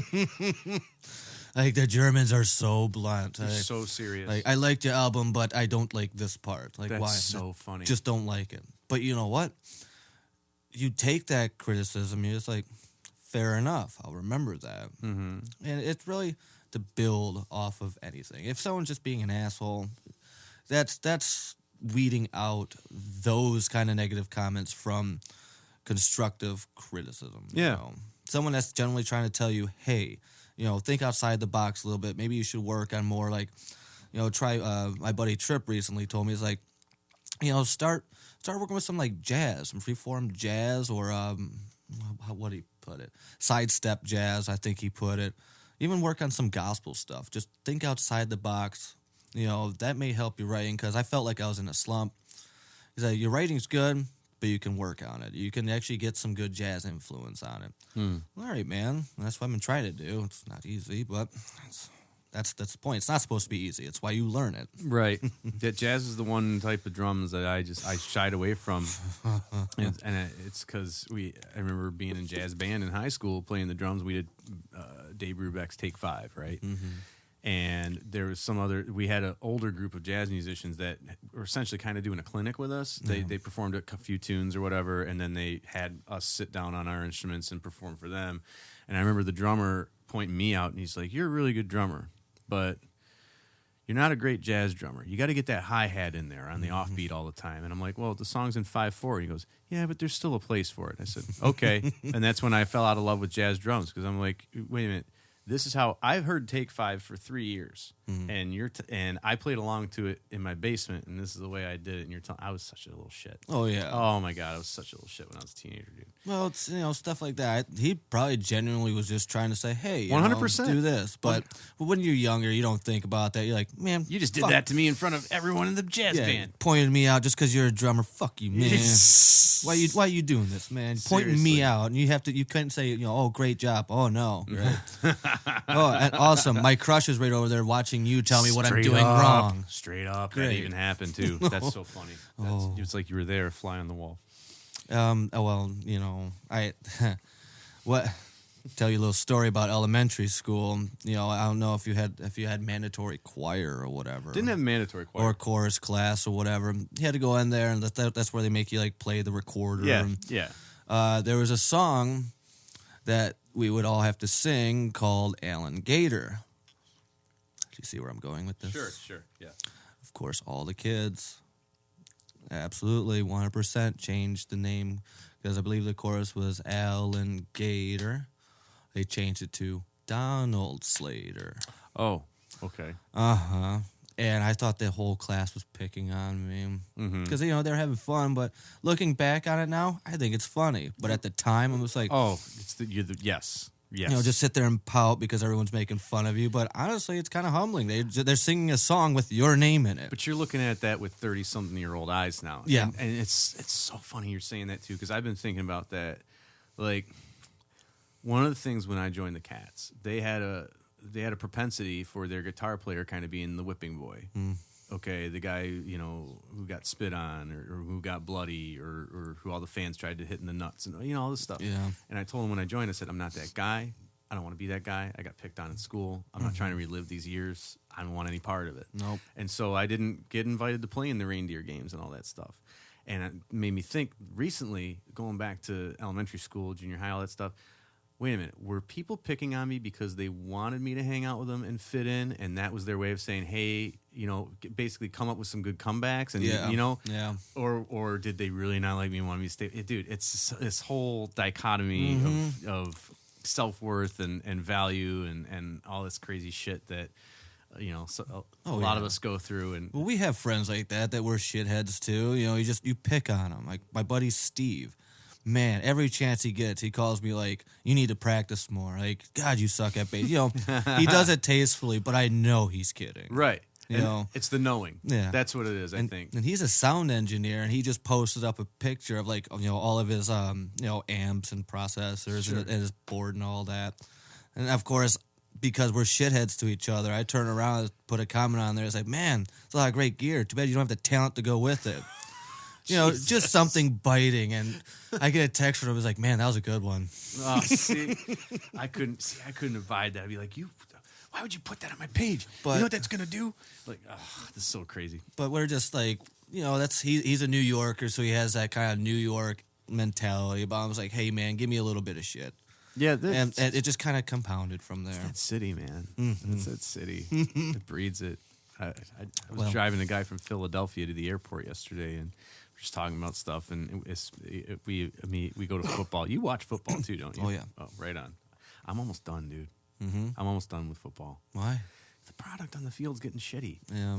Too many replays, too many challenges, too many huddling of referees to try to decide what's the right call to make. How's this going to be for the market? Like, I'm almost going total conspiracy theory on it, and I'm just like, it's all about the marketing and the advertising. Like when a team takes a timeout with 2 minutes and 12 seconds left in a half. Mm.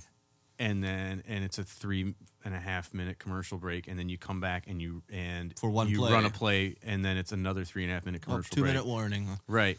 Yeah. Or they score a touchdown. Why are there all these? I'm tired of it. I'm just tired of it. Hockey moves faster. I love hocky. I love hockey. That's too, my number one sport. And you know what?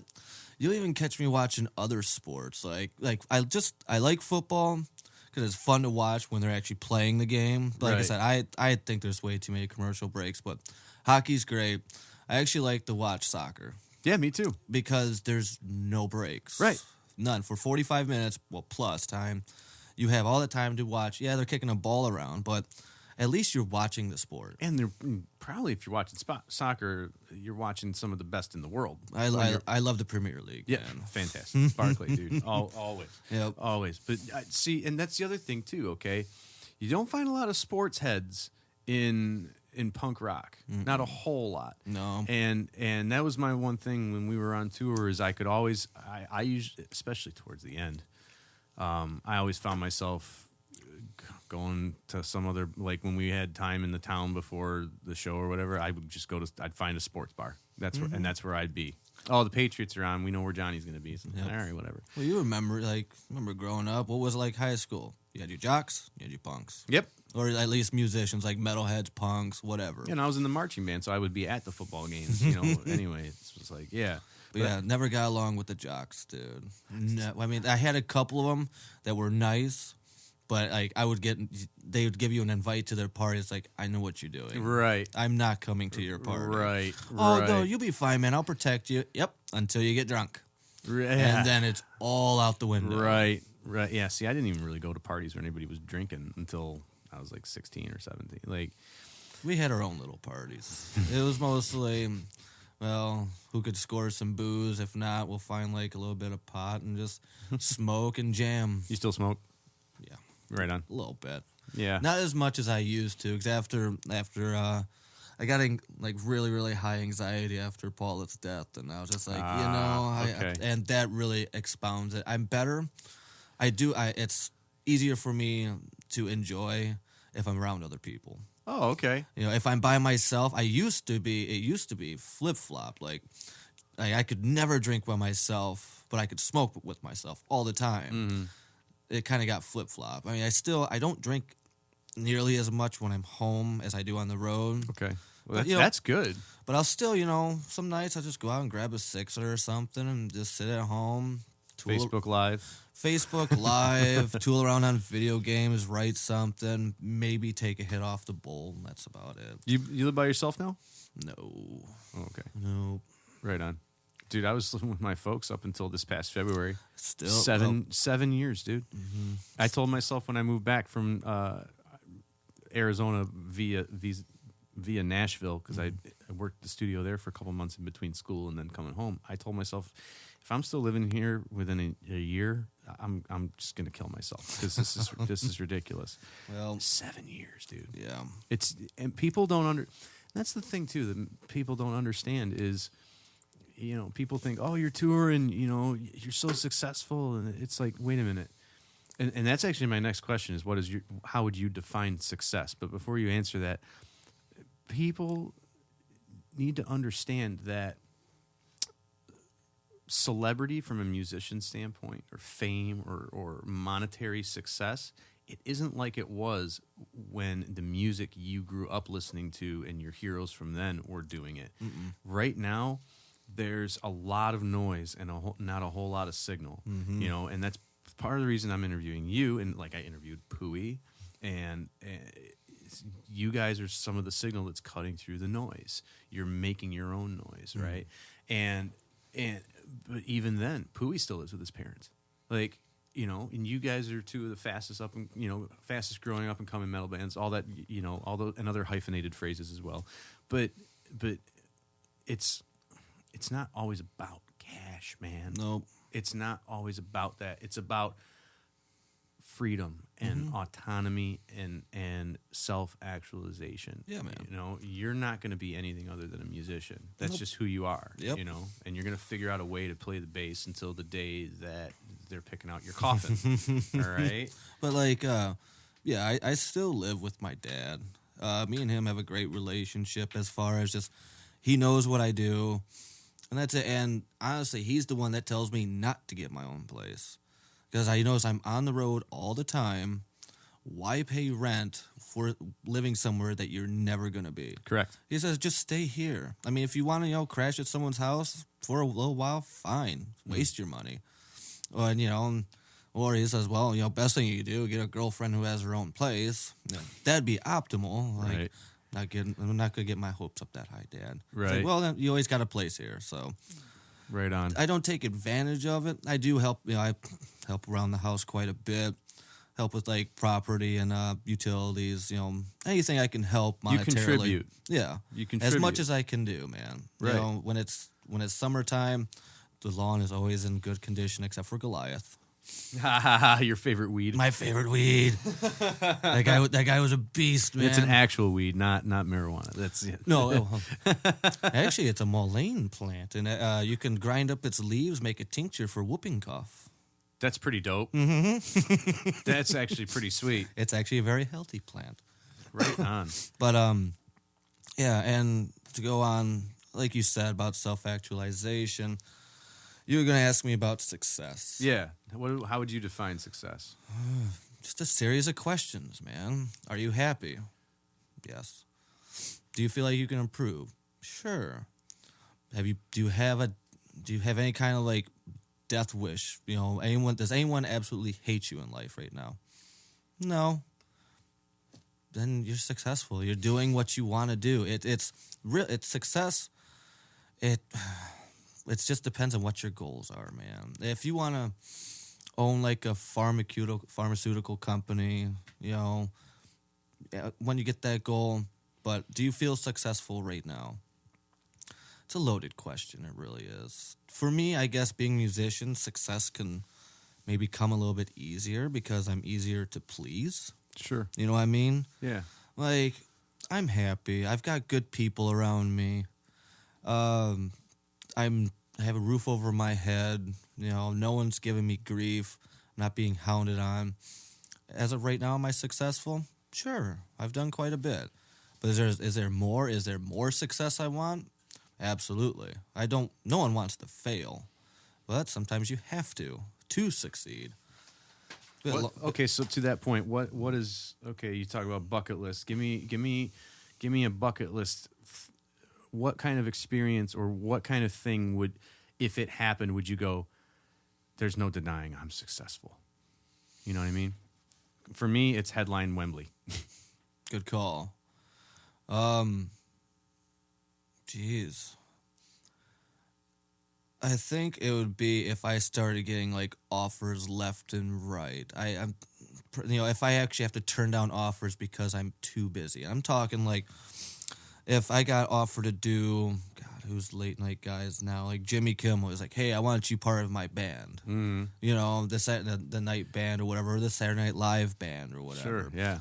Or getting the huge acts I just happen to hear name or something hey, we usually work with session bassists Mariah Carey or something. Hey, want to come out and do live performances with her? Sorry, I can't. I've already got something. I got this booked up, but please keep me on your list for next time.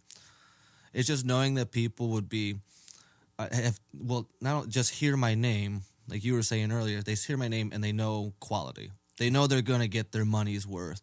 They don't have to worry about a shithead attitude, nothing. This guy's going to come in, he's going to do his job, we want him. I guess when the demand for me gets really high, that's why I'm okay, apparently I've done something right. Right on. But I don't really think that grand. I'm just happy having music out there, having people tell me, it's dude, you're doing a great job, keep it up. If I'm doing that, and I don't have any. I'm not getting death threats or anything. I'd say I'm pretty successful right now. You ever received a death threat? Never. Okay, good. I'm just saying I haven't received any. Good. Yeah, where can people find you guys, reach you guys? I know you got battlecrossmetal.com. Yep, that's the website. At Battlecross on Twitter, Facebook, just search Battlecross. Just search Battlecross. Just Google them, guys. Pretty much. Just Google Battlecross and just treat yourselves. That's it. Yep. Treat yourselves. Even if you don't like metal, listen to at least the first 30 seconds of like 3 songs and just see where these guys are coming from musically, man, because the harmonizing guitars, and I don't just mean the 2 electric guitars, the bass as well. All the harmonizing going on, the intricacies. It's almost a little bit like classical music. And I just got told by my buddy Dustin today, I'm glad you brought up the old bio, like the hermiting and stuff like that. But apparently I'm the only one on the roster that's listed as a position, not an instrument. Oh. It goes Tony, guitar, Huron, guitar, Gumby, vocals, Don, bassist. Ah, okay. See what I'm saying? Yes. Instead of like bass guitar, just Guitarist. bassist. Like, okay, Yes. well, that's cool. Yep. That's right. I'm a bassist. I'm not a bass guitar. No. I am a bassist. Yes. That's funny. A bass guitar is the thing I play. But thank you. We definitely need to update our profiles. Yeah. So I don't make it so sad sacky and get rid of hermiting. Crack the whip on Velda. Yeah. What's next for you in regard to your growth as an individual? Live and learn, my friend. Just really, I love talking to people. I may not have the most encyclopedic knowledge of music, but I'm always willing to learn. Let's talk, let's jam. If you see me playing around, give me an idea. And it's like, hey, try that. For me, it's just I really want to broaden my horizons. Like to be honest, I would love to just go out and do a stint once in a while as like a cover band or something. Like just hit a bar or something. Hey, we need a bass player to play like 15 songs, 2 sets. Sure. Okay. Give me the songs, I'll learn them. Dude, Just to break the monotony of playing like heavy metal all the time. It's funny. What was it, 2 years ago, or was it in 15? I forget. No, it was 2015. I put together me and Wolf and Mike Hopper to do the power trio thing at Simon, just a one-off thing. And my idea was that if it went over well, we could do it like on a bi-weekly basis thing where it's just a power trio, just hang. They got some songs that they go to here and there, but a lot of it's noodling and jamming, and not in a again self-masturbatory way, but in a just jam around, like find some grooves and jam on them for a while, see where they go, let some improv in there, like, yeah, man, it's almost kind of like jazz, but with a little more aggressive, right? I told you for years I'd love to play with you, just because I say with no ego, you've never played with a drummer like me. Okay, so all these guys with the tech and the blast, that is not me. I'm way more Keith Moon. Oh yeah, give me a good groove, man. That's all I ask. Yes, give me a groove, give me a beat, and that's where Brian loves. Like I said, he's fairly new to playing metal. He gets in his beats. He loves like Rush, dude. Rush is his favorite band. Serious typical drummer, I know. Rush. No, they stole my dad's beer. I'm sorry. No, it's okay. No, it's okay. No, it's just it's just one of those stories. It's just one of those things. Every time I hear a band name, it's like this they stole my dad's beer. Oh, Journey. Oh yeah, Steve Perry accosted my mother. Nice. At a VIP thing. Oh, I'm sorry, not nice. Right. No, not accosted like that. Oh, grab her by the pussy. No, yeah. No, nothing like that. Before I ask you the last question, sure. I want to acknowledge you for a moment. For your humility, for your humility and your passion and your honesty and your self-deprecating humor and your commitment to your craft. And this is the longest you and I have ever spoken since we've ever known each other. And throughout this whole time, I'm so glad that I invited you to do this, because you truly want to grow. You are not set in your ways. You are not, as you said, pigeonholed. And to hear that mentality comes from your mom and dad, as you said, that's a testament to who you are as an individual, and I want to acknowledge you for that. Thank you, man. Thank you for being you, dude. With that in mind, or with that said, that is what advice, the title of this podcast is Get After It. What advice do you have for those listening who have a passion and want to get after it? The title says it all, man. Get after it, dude. At like 100%. If you want it, get it. Do everything you can to get it. Don't go stepping or, stabbing people in the back. That's just rude. But find your own method, find your own way. And if you're that hungry for it, you will find a way. And you're probably gonna find bumps in the road. But, don't let them stop you. Just drive over them. Slow down a little bit. Go over that bump. And you're going to find some people, some naysayers. Oh, what are you doing with your life? Why are you doing this? Don't listen to them. Do what you want to do. 100%. It's like, get after it, man. You want it, grab it, and take it. That's all you have to do.